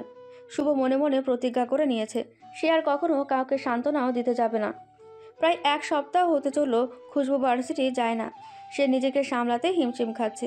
যদিও খুশবু বেশ শক্ত মনের, তবুও কেন জানি রাবিতের ব্যাপারটাই সে পুরোপুরি স্তব্ধ। রাতে খাবার টেবিলে সে খেতে পারে না। মাঝে মাঝে এমন হয়েছে যে খাবার নিয়ে বসে থাকতে থাকতেই ঘুমিয়ে পড়েছে। আবার কখনো রাতে পড়ার টেবিলে বসে নখ কামড়াতে গিয়ে ঘুমিয়ে পড়েছে। কখনো বা গোসল করতে গিয়ে রাবিতের কথা ভাবতে ভাবতে দুপুর পেরিয়ে গেছে। তবে এখন সে যথেষ্ট ম্যাচিওর। মনে মনে প্রতিজ্ঞা করেছে সে আর রাবিতের জন্য কষ্ট পাবে না, ভাববে না তার কথা। কেউ না রাবিত, কেউ না। সপ্তাহখানেক পর যখন খুশবু ভার্সিটি যায় তখন তার বুকের ভেতরটা কেমন কেঁপে ওঠে, ভেতরটা হু হু করে ওঠে। এক ধরনের শূন্যতা তার মনে প্রবলভাবে জেগে বসে। গুনে গুনে পা ফেলার মতো করে সে এগিয়ে যায়। ক্লাসে পা রাখলে তাকে দেখে সবাই দেখে ভূত দেখার মতো চমকে ওঠে। খুশবু নিজেও ভ্যাবাচাকা খায়। শুভ দৌড়ে এসে বলল, মাই গড খুশবু, তুমি ভার্সিটি এসেছো? আমি তো ভেবেছিলাম তোমার বিয়ে হয়ে গেছে। তখনই ইফরা টুস করে এসে তার গালে ঠাস করে একটা থাপ্পড় বসিয়ে দেয়। রাগে ঠোঁট ফুলিয়ে বলল, ফাজিল ছেলে, সত্যি না জেনেই সবাইকে ওর বিয়ের খবর দিয়ে দিলি। শুভ মুখটা পানসে বানিয়ে খুশবুর দিকে তাকায়। খুশবু ভীষণ বিরক্ত তার উপর। কিছুদিন ভার্সিটি আসেনি বলে সবাইকে বলে বেড়াচ্ছে তার বিয়ে হয়ে গেছে। কি বিশ্রী অবস্থা। খুশবুর আগে গজগজ করতে করতে লাইব্রেরির দিকে পা বাড়ায়। অনেক দিনের পড়া জমে আছে যে, কিন্তু সে কি জানতো রাবিতের সাথে তার দেখা হবে সেখানে। খুশবু দেখেও এক প্রকার না দেখার মতো করে চলে গেল। তবে আর চোখে তাকিয়েছে ঠিকই, আর তাকাতে তার বুকটা ধক করে নড়ে উঠল। তার ভেতরটা দুমড়ে মুচড়ে যাচ্ছে। সে শেলফ থেকে বই নিতে গেলে একটু উঁচু হতেই অন্য একটা হাত এসে বইটা নিয়ে আসে। খুশবু বেশ অনুভব করতে পারছে রাবিতকে। সে চলে যেতে গেলেই রাবিত বলে, বই নিলেন আছে? খুশবু না তাকিয়ে বলল, নিয়ে নিব এক সময়, আপনার দরকার হলে নিতে পারেন। রাবিত খুশবুর সামনে এসে দাঁড়িয়ে বলল, অন্য সময় তো দেখতাম লুকিয়ে লুকিয়ে দেখতে আমায়, আজকে চোখ বাইরে রেখে এসেছ? খুশবুর হৃদস্পন্দন দ্বিগুণ হারে বাড়তে শুরু করেছে। কি সর্বনাশের কথা! উনি দেখে ফেললেন নাকি? দেখলে দেখুক, তার কি? সে আর কখনোই তাকাবে না তার ওই ভয়ঙ্কর মাতাল করা চোখের দিকে। কথা কি কানে যাচ্ছে না, নাকি কানও বাড়িতে? প্রয়োজনীয় কথা থাকলে বলতে পারেন, এসব আজে বাজে কথা শোনার জন্য টাইম নেই আমার কাছে। খুশবু যদি রাবিতের দিকে তাকাতো তাহলে দেখতে পেত তার চোখ কেমন আগুনের মতো জ্বলছে। রাবিত গম্ভীর সুরে বলল, আমি আজে বাজে কথা বলি? শুভ যে ভার্সিটি আমায় বলে বেড়াচ্ছে তোমার বিয়ের খবর, সেটা আজে বাজে নয়? বলুক, তাতে আপনার কি? শুভ আমার বন্ধু, তাই সে যা খুশি তাই বলতে পারে। কিন্তু আপনি আমার কে হন? আমি কেন আপনার কথা শুনবো? খুশবু কথাটা শেষ করে খপ করে রাবিতের হাত থেকে বইটা নিয়ে ধূপধাপ পা ফেলে চলে যায়। যদি সে পেছনে তাকাতো তাহলে হয়তো দেখতো বুক শেলফটা কেমন নিচে পড়ে আছে, আর রাবিত চেয়ারটা মুচড়ে ধরে আছে। দুদিন শুভ খুশবুর সাথে কোনো কথাই বলেনি। দুদিন পর ছুটির দিনে খুশবুকে ফোন করে জানায় আগে রেস্টুরেন্টে আসার জন্য, তাকে নাকি সারপ্রাইজ দেবে। খুশবু যথারীতি সময়ে যায়, কিন্তু সে কি জানতো তার জন্য কত ভয়ঙ্কর সারপ্রাইজ অপেক্ষা করছিল। খুশবুকে দেখে শুভ মুখে বিশাল হাসি ঝুলিয়ে বলল, এসো খুশবু, দেখো রাবিত আমায় সরি ট্রিট দিচ্ছে। সেদিন থাপ্পড় মেরেছিল যে, তাই তুমিও জয়েন করো আমাদের সাথে। খুশবু রাবিতের দিকে ফিরেও তাকালো না, বরং রাগ দেখিয়ে বলল, শুভ তোমায় ট্রিট দিচ্ছে, তুমি নাও। দয়া করে আমায় কখনো ওসব ফালতু কাজের জন্য টাইম ওয়েস্ট করতে বলবে না। আমি তোমার মতো হ্যাংলা নই, বুঝতে পেরেছো? একদমই কথাটা শেষ করেই খুশবু খটখট করতে করতে চলে যায়। সে একবারের জন্য পেছনে তাকালে রাবিতের কাঁচবিদ্ধ হাতের রক্ত ঝরা দেখে হয়তো ছুটে চলে আসতো, আর শুভর কাঁদো কাঁদো চেহারা দেখে হয়তো তাকে কান ধরে সরি বলতো, কিন্তু সে তাকায়নি। বাড়ি ফিরতে সে অবাক হয়ে যায়। তার জেঠু মুখটা বাংলার পাঁচের মতো পেঁচিয়ে রেখেছে। খুশবুর 21 বছরের জীবনে ওনাকে কখনো এভাবে দেখেনি। ওনার সামনে বইগুলো পড়ে আছে, আর উনি বই পড়া বাদ দিয়ে গালে হাত দিয়ে বসে গভীরভাবে চিন্তা করছেন। মনে হচ্ছে উনি এবার বই রচনা শুরু করবেন। খুশবুকে দেখেই তিনি বললেন, খুশবু, তোর বিয়ে ঠিক হয়েছে। কথাটা শুনে খুশবুর মনে হচ্ছে তার পায়ের তলার মাটি সরে যাচ্ছে। সরতে সরতে একসময় কি সে মাটির নিচে চলে যাবে? সেখানে কি রূপকথার গল্পের মতো কোনো জগৎ থাকবে? খুশবুর ধ্যান ভাঙে তার জেঠুর কথায়। তুই কি রাজি খুশবু? খুশবু টুক করে বলে দেয়, হুম। সে রাবিদকে দেখিয়ে দিতে চায় সবাই তার প্রতি দুর্বল হতে পারে, কিন্তু খুশবু মোটেও দুর্বল না। কিন্তু তার ভেতরটা ঠিকই ফাঁকা ফাঁকা লাগছে। খুশবু জেঠুর তার উত্তর শুনে হতাশ গলায় বললেন, তুই সত্যি ছেলেটাকে ভালোবাসিস খুশবু? আর আমি ভেবেছিলাম তুই বই ছাড়া অন্য কিছু ভাবিস না। ছেলেটাকে ভালোবাসি মানে? তাই তো দেখছি, এক কথায় রাজি হয়ে গেলি তাকে বিয়ে করতে। তার মানে তুই সত্যি এখন তার সাথে দেখা করে ফিরছিস না? খুশবুর মাথাটা ঘুরছে নাকি তার আশেপাশের পরিবেশ ঘুরছে সে বুঝতে পারছে না। আতঙ্কিত সুরে সে বলল, তুমি কার কথা বলছো জেঠু? তার জেঠু খানিকটা রেগে উত্তর দিলেন, কার আবার?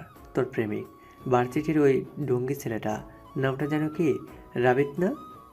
খুশবু সারা রাত অনেক চিন্তা ভাবনা করে 2-2-এ 4 মিলিয়েছে। কি খচ্চর ছেলে, খুশবুর নামে কতগুলো মিথ্যা বলে গেল। কাল ভার্সিটি গিয়ে সে মজা বুঝবে। চোখ লেগে আসছে এমন সময়ে খুশবুর ফোন বাজে। স্ক্রিনের শুভর নামটা দেখে তার মেজাজটা হাই লেভেলের খারাপ হয়ে গেছে। ফোন রিসিভ করতে শুভ আহ্লাদে সুরে বলল, খুশবু, আমি কিন্তু জানি তোমার বিয়ের কথা। তুমি কি জানো আমি এখন কি করছি? আমি কি তোমার সাথে আমি যাব? আমি এখন তোমার বিয়েতে নাচবো বলে ডান্স প্র্যাকটিস করছি। দেখে নিও, লোকজন নতুন বউ না দেখে আমার নাচই শুধু তাকিয়ে তাকিয়ে দেখবে। খবরদার, তুমি নাচবে না। পরে দেখা যাবে তোমার নাচ দেখে অনুষ্ঠান ছেড়ে লোকজন পালাচ্ছে। ভাববে কোথাকার কোন পাগল এসে ছাগল মার্কা ডান্স করছে। শুভ বুক ভরা কষ্ট নিয়ে ফোনটা রেখে দেয়। খাস নিয়ত উপরওয়ালার কাছে দোয়া করে যেন খুশবুর বিয়েতে কোনো লোকজনই না আসে, কেউ যেন নতুন বউকে সাজিয়েও না দেয়, তাকে যেন একা একা বিয়ে করতে হয়। খুশবু বিয়ে করবে না, কিছুতেই না। রাবিদকে সে ফোনে মেসেজে স্পষ্ট জানিয়ে দিয়েছে সে বিয়ে করবে না। রাবিদ ছোট করে রিপ্লাই দেয়, লেটস সি। খুশবু রাবিদকে রিফিউজ করে আকাশও আনন্দ পেয়েছে। এবার সেও একটু দেখুক অনুভূতির দাম না দিলে কেমন লাগে। খুশবু শুভকে অনেক বকেছে, বেচারা অনেক সরল, তার থেকেও ক্ষমা চেয়ে নেওয়া উচিত। তাই সে আজ শুভর সাথে কথা বলে সব মিটমাট করে নেবে। বিপদের সময় শুভকে খুব দরকার পড়ে তার। শুভকে লাইব্রেরিতে ডেকে নেয় খুশবু। শুভ সেখানে আসলেও খুশবুর সাথে কোনো কথা বলে না, চুপচাপ এসে বই পড়তে থাকে। খুশবু শুভ থেকে বইটা নিয়ে অন্য একটা বই দিয়ে বলে, এটা তোমার সাবজেক্ট না শুভ, এটা নাও। Thank you. তোমার সাথে কিছু কথা ছিল আমার। আমি শুনবো না। কেন শুনবে না? আমি কি তোমাকে নাচতে বলবো যে তুমি শুনবে না? শুনবো কেন? তুমি কি আমার গার্লফ্রেন্ড যে আমি শুনবো? খুশবু রেগে বই দিয়ে শুভর মাথায় বাড়ি দিয়ে বলল, তুমি কি প্রতিজ্ঞা করেই নিয়েছো যে আমাকে রাগিয়ে দেওয়ার? শুভ কিছু বলতে যাওয়ার আগেই রাবিদ আর তার সাথে কিছু ছেলে লাইব্রেরিতে ঢুকে পড়ে। খুশবু মনে মনে ভাবল, রাবিদ গুন্ডামি করতে আসেনি তো। খুশবু ব্যাগ থেকে পেন্সিল, কম্পাস সব বের করে নিয়েছে। ছেলেগুলো লাইব্রেরির সবাইকে বের করে দিতে লাগলো। খুশবু ফিসফিস করে শুভকে বলল, চলো শুভ, বেরিয়ে যাই। সবাই দেখো বেরিয়ে যাচ্ছে। শুভ উঠে দাঁড়াতেই রাবিদ এসে চোখ নেড়ে বসতে পারে। শুভ চুপচাপ বসে পড়ে আর খুশবু আপন মনে বই পড়তে থাকে। মনে হচ্ছে সে বইয়ের জগতেই চলে গেছে। তার জেঠু যদি তাকে এমন সময় দেখতো তাহলে উনি খুশিতে কেঁদেই ফেলতেন। একবার খুশবুর বাড়ির কাজের মেয়েটা তার জেঠুর বই পড়ে প্রশংসা করেছিল। এরপর থেকে মেয়েটা প্রতি মাসে বেতনের সাথে একটা করে বই উপহার পায় তার জেঠুর থেকে।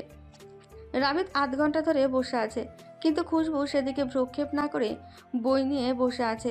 প্রায় ঘন্টাখানেক পর খুশবু বই পড়া বাদ দেয়। সে ভেবেছিল রাবিদ নিশ্চয়ই এতক্ষণে চলে গেছে। যেহেতু সে বই মুখের ওপর ধরে রেখেছিল তাই সে দেখতেই পায়নি রাবিদ রয়ে গেছে, আর সাথে শুভ। খুশবু বই সরিয়ে রেখে রাবিদের ছোট আঙুলের সাইজের চোখ দুটো কেমন জলপাই সাইজের হয়ে গেছে। খুশবু আর চোখে তাকালেও দেখে রাবিদ বলল, নাটক শেষ হলে এবার কথা বলি। খুশবু উত্তর না দিয়ে নিচের দিকে তাকিয়ে আছে। রাবিদ ধমকে সুরে বলল, মেসেজ কে পাঠিয়েছিল? খুশবু সাত আসমান থেকে পড়ে গিয়ে বলল, কিসের মেসেজ? মনে নেই? হুম।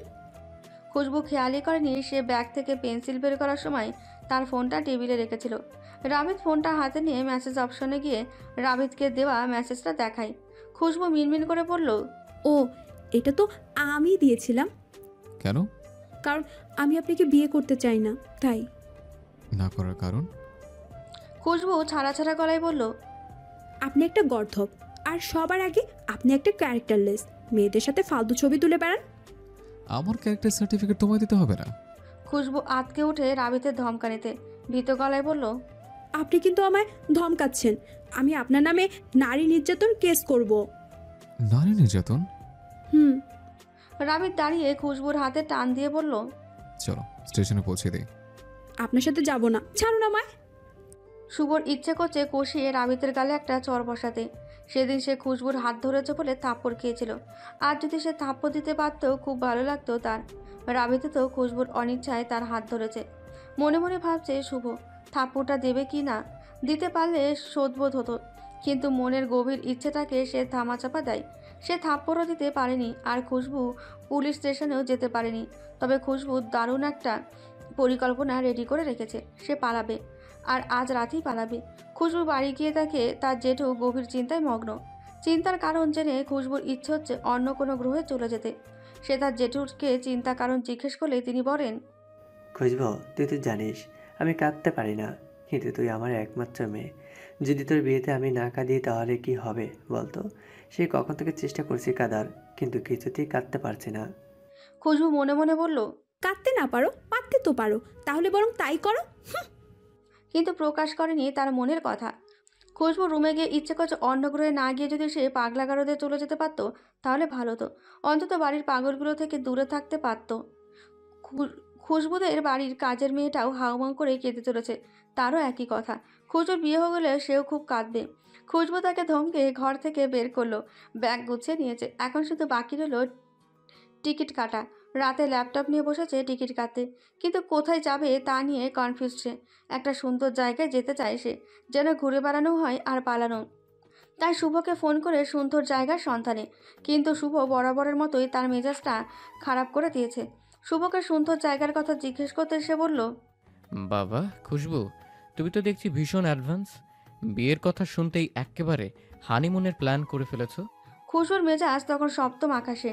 সে রেগে দাঁত কটমট করে বলল, সেই জন্যই তো আমি ইভাকে বলি, জানু চলো আজ সিনেমা দেখে আসি, পার্কে ঘুরে আসি।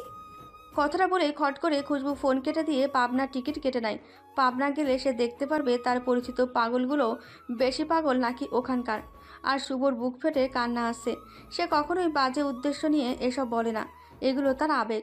যথারীতি সে খুশবুর জন্য দোয়া শুরু করে দেয়। তার বর যেন কখনো তার সাথে আবেগী সুরে কথা না বলে, যেন সবসময় কড়া শাসনে রাখে। রাত হতেই খুশবু প্যাকিং ব্যাগ নিয়ে বেরিয়ে গেল বাড়ি থেকে। তার জেঠুর সামনে দিয়েই এলো, অথচ দেখতে পেল না। কি অদ্ভুত মানুষ তার জেঠু। বই পড়বে বলে কি আশেপাশে সব খেয়ে ফেলতে হবে নাকি? মাঝে মাঝে রাগ হয় খুশবুর, ইচ্ছে করে বই দিয়ে বড়ি বানিয়ে পেটে ঢুকিয়ে দিতে। কিন্তু ওর জেঠু যা মানুষ, ঠিকই হজম করে ফেলবে। বই বলে হয়তো আরও তাড়াতাড়ি হজম করবে। খুশবু 10 মিনিটের মতো হেঁটে বাড়ি থেকে নিরাপদ জায়গায় চলে আসে, কিন্তু তার গন্তব্যে পৌঁছানোর আগেই সে থমকে দাঁড়িয়ে যায়। তার ভীষণ ইচ্ছে করছে সিনেমার বা গল্পের নায়িকাদের মতো হাতে চিমটি কেটে পরখ করতে, সত্যি তার সামনে রাবিত নাকি সে ভুল দেখছে। রাবিত এমনভাবে দাঁড়িয়ে আছে যেন খুশবু তার সাথেই পালাচ্ছে। সে খুশবুর জন্য অপেক্ষা করছে, যেমনভাবে সিনেমায় নায়করা অপেক্ষা করে তার নায়িকার জন্য। গাড়িতে হেলান দেওয়া অবস্থায় রাবিত একবার খুশবুর দিকে তাকিয়ে ঘড়িতে সময় দেখে নেয়। তারপর খুশবুর সামনে এসে বলল, সবই 1:30 বাজে, পালানোর জন্য এটা সঠিক সময় না। 10:30টায় ফ্লাইট ছিল যে। তো চলো আমি পৌঁছে দিই। No thanks. রাবিত শব্দ করে গাড়িতে দরজা খুলল। 15 সেকেন্ড টাইম গাড়িতে ওঠার জন্য। কথাটা বলে রাবিত ধুম করে গাড়িতে উঠে যায়। এখন রাত না হলে হয়তো খুশবু জুতো দুটো ছুঁড়ে ফেলে দিয়ে দৌড় দিত, কিন্তু রাত হওয়ায় তার কাছে অন্য পথ খোলা নেই। খুশবু হাতের ব্যাগটা টেনে হিঁচড়ে নিয়ে যাচ্ছে, আর রাবি চুপচাপ বসে বসে দেখছে। খুশবু মনে মনে ভাবছে মানুষটা কত নিষ্ঠুর। না এসে বিয়ে করবে না, তাই বলে কি তাকে হেল্প করবে না? স্টেশনে তো ঠিকই পৌঁছে দেবে। একবারের জন্যও তো বললো না তাকে না যাওয়ার জন্য। তাহলে এত সব নাটক করার কি দরকার ছিল? কি দরকার ছিল যেটুকু বিয়ের কথা বলার? খুশবুর কাঁদতে ইচ্ছে করছে, একবার রাবিতের চোখের আড়াল হোক, তারপর সে ভীষণ কাঁদবে, কাঁদতে কাঁদতে বন্যা বানিয়ে দেবে। তখন সে রাবিতকে সেই বন্যায় ডুবিয়ে মারবে। তখন সে বুঝবে খুশবুর ভালোবাসা কি। খোলা জানালার বাইরে তাকিয়ে রাতের শহর দেখতে দেখতে কখন যে ঘুমিয়ে পড়েছে খুশবু তা জানা নেই। যখন ঘুম ভাঙে তখনও সে গাড়িতে বসে, আড়মোড়া ভেঙে যখন তার হুঁশ ফেরে তখন চমকে সে রাবিতের দিকে তাকায়। রাবিত ফোনে কথা বলছিল। খুশবুকে জেগে উঠতে দেখে ফোন রেখে দেয়। গাড়ি থেকে নেমে খুশবুকেও নামতে বলে। খুশবু এক প্রকার আতঙ্ক নিয়ে নামে। চোখ পিটপিট করে দেখে সে তার গন্তব্যে নয়, অন্য একটা গন্তব্যে, যেটা সম্পূর্ণ আলাদা একটা জায়গা। চোখ বুলিয়ে জায়গাটা দেখার পর খুশবু বড়সড় ধাক্কা খায়। গাড়িতে ওঠার আগে দৌড় না দিলেও এখন সে দৌড় দেবে পাক্কা। কিন্তু ভাগ্য তার সহায় হলো না। দৌড় দেওয়ার আগে রাবি তার হাতটা খপ করে ধরে ফেলে। খুশবু কাঁদো কাঁদো চেহারা বানিয়ে বলল, আপনি যদি হাত না ছাড়েন তাহলে আমি কিন্তু খুব জোরে জোরে চিৎকার করব আর লোকজন জড়ো করব। তো তো আবার কি, পাবলিক এসে আপনাকে রাম ধোলাই দিবে। রাবিত জনকের ভাব নিয়ে খুশবুর হাত টানতে টানতে ভেতরে নিয়ে যায়। সেখানে যাওয়ার পর খুশবুর ভিমরি খাওয়ার জোগাড়। তার জেঠু আর শুভ দাঁড়িয়ে আছে। খুশবুকে দেখে তার জেঠু বলেন, জি খুশবু, তুই এটা করতে পারলি? পালিয়ে এলি ছেলেটার হাত ধরে। আমি তো বারণ করিনি বিয়ে করতে। শুভ খুশবুর সামনে এসে মুখটা জলজল করে বলল, খুশবু, তুমি তোমার জেঠুকে কনসেপ্ট করতে পারলে না? আমাকে বলতে পারতে, আমি দেখতাম ব্যাপারটা। আফটার অল তুমি আমার বন্ধু না? শুভ, আমি যদি খুব বেশি ভুল না হয় তাহলে মনে হয় তুমি ইভাকে কনভিন্স করতে 8 মাস সময় নিয়েছিলে, তাই না? শুভ মুখটা ছোট করে নিচের দিকে তাকিয়ে আছে। ইফরা তো মেয়ে, আর মেয়েদের কনভিন্স করতে সময় তো লাগেই। তাই বলে কি সে খুশবুর জেঠুকে কনভিন্স করতে পারবে না? এটা কি ধরনের ট্রিটমেন্ট? খুশবু শুধু শুধু শুভকে ছোট করলো, সে ঠিকই পারত। রাবিত খুশবুর সামনে এসে একটা পেপার এগিয়ে দেয়। খুশবু হাতে নিয়ে মুখ কুচকালে তার জেঠু রেগে বলেন, হাঁ করে দেখার কি আছে? যার জন্য পালিয়ে এসেছিস সেটাই হচ্ছে। আবার বিয়ে করে আমাকে উদ্ধার কর। তুই তো আমাকে না জানিয়ে বিয়েটা করতে যাচ্ছিলি। ছেলেটা বড়ই ভালো যে আমাকেও সেন্টারে ডাকলো। খুশবুর মাথাটা ঝিমঝিম করছে, মনে হচ্ছে সে এখনই জ্ঞান হারাবে, ধুম করে ফ্লোরে পড়ে গিয়ে মাথা ফাটিয়ে ফেলবে। কিন্তু খুশবুকে পড়ার সুযোগ না দিয়ে তার জেঠু মুখে দুঃখী দুঃখী ভাব এনে বলেন, খুশবু, তুই কী করে করলি এটা? আমাকে তুই বলতে পারতি তুই ছেলেটাকে এত ভালোবাসিস। খুশবু কিছু বলতে যাবে, তার আগে রাবিত খুশবুকে ঠুস করে চেয়ারে বসিয়ে দিয়ে বলল, এবার চটপট বিয়ে করে তোমার জেঠুকে উদ্ধার করো। খুশবু পোকার মতো শুধু তাকিয়েছিল। সে ভালোভাবে বুঝতে পেরেছিল সব তার হাতের বাইরে চলে গেছে। আধ ঘন্টা সে একটা ঘোরের মধ্যে দিয়েই যায়। তার শুধু মনে আছে যখন সে কবুল বলছিল না তখন রাবিত বলেছিল, সবকে দেখে হয়তো লজ্জা পাচ্ছ তুমি, তাই না? দাঁড়াও, ব্যবস্থা করছি। তখন খুশবু রোবটের মতো দাঁড়িয়ে পড়েছিল আর রাবিত ট্রেনে বসিয়ে পড়ল। আমি অপেক্ষা করতে বলেছি বোকা। বলেই রাবিত তার জ্যাকেটটা খুশবুর মাথায় ঘোমটার মতো করে দেয়। তখন কি তাকে হ্যাপনোটাইজ করা হয়েছিল? কে করেছিল? খুশবু ভেবে পাচ্ছে না। সে গভীরভাবে উত্তর খুঁজছে। তার গভীর ধ্যানে ব্যাঘাত ঘটায় রাবিত। খুশবু রাবিতের দিকে তাকালে সে বলে, নেমেছো গাড়ি থেকে। কেন? শুভ তখন পেছন থেকে লাফিয়ে বলে উঠল, আরে খুশবু, তুমি তোমার শ্বশুর বাড়ি পৌঁছে গেছো, তাই নামতে বলছে। তুমি কেন এসেছো আমার শ্বশুর বাড়িতে? তোমার জেঠুই তো পাঠালো আমাকে, তোমার সামনেই তো পাঠালো। কোনো একজনকে নাকি আসতে হয় নতুন বউয়ের সাথে। তুমি কোথায় ছিলে বলো তো? তুমি কি তোমার বাসরের স্বপ্ন দেখছিলে তখন? খুশবু রাগে দাঁত কটমট করে বলে উঠল, তুই এক পাও রাখবি না আমার শ্বশুর বাড়িতে। যদি রাখিস তাহলে পা রেখে বডিটা পাঠিয়ে দিব তোর বাড়িতে। এত বড় অপমান করতে পারলো খুশবু? সে তো তার ভালোর জন্যই এসেছিল, আর তাকেই কিনা অপমান করলো। যাবে না সে খুশবুর সাথে, একদম যাবে না। তার চেয়ে ভালো হবে বাড়ি গিয়ে শুয়ে শুয়ে নিজের বিয়ের স্বপ্ন দেখা। আর শুভ ঠিক তাই করলো। রাবিতের মায়ের চিৎকারে তার বাবা উঠে পড়েছে, যদিও তার বাবার ঘুম সহজে ভাঙে না। একবার রাতে চোর আসলে তার মা তার বাবাকে জাগায়। তখন চোর বলেছিল, মহাশয় আপনি শান্তিতে ঘুমোন, আমি আপনার ঘুমে ডিস্টার্ব করব না। তখন উনি এতটাই শান্তিতে ঘুমিয়েছিলেন যে সে ঘুম পরদিন সকাল 10টায় ভাঙে। আর উনি এত তাড়াতাড়ি কীভাবে উঠলেন তা ভীষণ ভাবাচ্ছে রাবিতের বোন রুবিকে। খুশবু বিশাল ড্রয়িং রুমের এক কোনায় দাঁড়িয়ে আছে, আর রাবিতের মা সারা বাড়ি চিল্লিয়ে মাথায় তুলছে। রাবিত সোফায় পা তুলে বসে ফোন টিপছে। খুশবুর ইচ্ছে করছে রাবিতের ফোনটা তার মুখে পুরে দিতে। সব হয়েছে তার জন্য, আর বকা হজম করতে হচ্ছে খুশবুকে। রাবিতের মা যখন বকাঝকা করে ক্লান্ত হয়ে পড়েন তখন রুবি এক গ্লাস পানি দিয়ে ফিসফিস করে বলল, মা দেখো তো ভাবি, ঠোঁট দুটো গোলাপি নাকি কালো? কালো হলে কিন্তু বিয়েটা ভুলেও মানবে না, বুঝেছো? রুবির মা তার কানের কাছে মুখ এনে জিজ্ঞেস করলেন, কেন কেন কালো হলে কি হবে? কালো হলে সে নাকি ননদের সাথে ঝগড়া করে, আর গোলাপি হলে সহজেই মিশে। রাবিতের মা পানির গ্লাস খালি করে খুশবুর কাছে যায়। খুশবুর মুখের ওপর রাবিতের জ্যাকেটটা ঘোমটার মতো থাকায় এখনও মুখ দেখেনি। রাবিতের মা জ্যাকেট অল্প সরিয়ে আগের জায়গায় ফিরে আসেন। রুবি খুশবুর কথা জিজ্ঞেস করলে তার মা বলে, রুবি রে, এই মেয়ে মানবী নয়। তাহলে কি রাক্ষসী বা ডাইনি? না, এই মেয়ে নির্ঘাত পরিদেশ থেকে পালিয়ে এসেছে। তাই তো বলি, আমার রাব্বু তো আমাকে না জানিয়ে বিয়ে করা ছেলে না। তাহলে কি ভাবি জাদু করেছে ভাইয়াকে? হতে পারে। রাবিতের বাবা আড়মোড়া ভেঙে রাবিতের সামনে এসেই ঠাস করে একটা চড় বসিয়ে দেয় রাবিতের গালে। রাবিতের হাতের ফোন ফ্লোরে পড়ে যায়। খুশবুর ইচ্ছে করছে পাগলো ডান্স দিতে, কিন্তু শ্বশুরবাড়িতে নতুন বলে নাচতে পারল না। একরাশ কষ্ট তামাচাপা দিয়ে চুপচাপ দাঁড়িয়ে থাকে। রাবিতের বাবা তাকে কিছু বলতে যাওয়ার আগেই তার বাবার মাথায় ঠান্ডা পানি পড়ে। তাকিয়ে দেখে রাবিতের মা গ্লাস নিয়ে বাঘিনীর চেহারা বানিয়ে দাঁড়িয়ে আছে। রাবিতের বাবা সিংহ থেকে টুপ করে ভেজা বিড়াল হয়ে যায়। উনি পৃথিবীর কারোর সামনে মাথা নোয়াতে রাজি নন, শুধু ওনার মিসেস ছাড়া। অজানা এক কারণে মিসেস রোহেনা সারওয়ারকে উনি প্রচণ্ড ভয় পান। রোহেনা চিৎকারের শব্দ দ্বিগুণ বাড়িয়ে দিয়ে বলেন, মিস্টার সারওয়ার, আপনার সাহস হয় কি করে আমার সামনে আমার ছেলের গায়ে হাত দেওয়ার? কথাটা বলে নিচু শব্দে কানের কাছে মুখ নিয়ে ফিসফিস করে বললেন, নতুন বউয়ের সামনে তুমি আমার ছেলের ইমেজ খারাপ করে দিয়েছো। ভয়ঙ্কর শাস্তি দিব তোমাকে আমি। একটা মেয়ে ধরে এনে বললেই হলো বিয়ে করে ফেলেছি? এটা ঘোর অন্যায় হয়েছে তোমার ছেলের। মেয়ে না, পরি বলো, পরি বলো আমার বৌমাকে। বলে রোহেনা খুশবুকে ডেকে বলল, এদিকে এসো তো পরিমা। খুশবু কাঁপা কাঁপা পায়ে এগিয়ে আসে। সে তার শাশুড়ির মন জয় করতে পারলেও তার শ্বশুর তাকে মেনে নেবে না তা সে হলক করে বলে দিতে পারে। মনে মনে আফসোসে মরে যাচ্ছে খুশবু।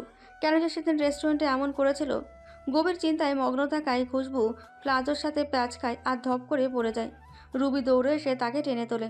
খুশবুর বেসুরো গলার ভ্যা ভ্যা করে কাঁদতে ইচ্ছে করছে, কিন্তু কান্নাটা গলায় এসে আটকে যাচ্ছে। রাবিতের বাবা সন্ধিহান সুরে বললেন, এই মেয়ে, তোমার পায়ে কি সমস্যা নাকি হাঁটতে পারো না? অত্যন্ত আফসোসের সাথে তিনি আবারও বলেন, শেষ পর্যন্ত ছেলেটা ল্যাংড়া মেয়ে বিয়ে করলো। খুশবু মাথা নাড়িয়ে বলল, আমি ল্যাংড়া নই, আমি তো আপনাকে সালাম করছিলাম। বড়দের সম্মান ও শ্রদ্ধা করা উচিত কি না, তাই। খুশিতে রাবিতের বাবার চোখে পানি চলে এসেছে। এক্ষুনি তা গাল বেয়ে পড়ে গিয়ে ছোটোখাটো কূপ হয়ে যাবে। আজ পর্যন্ত ওনাকে এত সম্মান কেউ দেখায়নি, ওনার নিজের ছেলেও না। উনি বুঝতে পারছে না কিভাবে ওনার বৌমাকে খুশি করবেন। উনি হাতটা খুশবুর মাথায় রেখে বললেন, বাহ, কি গুণবতী! কিন্তু কখনো কোনো সৃষ্টির প্রতি মাথা নিচু করতে নেই, কেবলমাত্র সৃষ্টিকর্তা ছাড়া। বুঝেছো বৌমা? রাবিতের বাবা খুব খুশি মনে খুশবুর মাথার জ্যাকেটটা সরায়, কিন্তু উনি কি জানতেন ওনার খুশির সাথে সাথে কর্পূরের মতো আকাশে উড়াল দেবে? খুশবু ওনার অবস্থা বুঝতে পেরে মুচকি এসে বলল, আপনি যদি আমাকে এখন বকা দেন তাহলে আমি কিন্তু আপনার বউকে আপনার প্রাক্তন প্রেমিকার কথা বলে দিব। রাবিতের বাবা খুশবুর কথায় রীতিমতো ঘামতে শুরু করেছেন। কি ভয়ঙ্কর মেয়ে, অথচ দেখলে বোঝা যায় যেন ভাজা মাছ উল্টে খেতে পারবে না যদি খাইয়ে দেওয়া না হয়।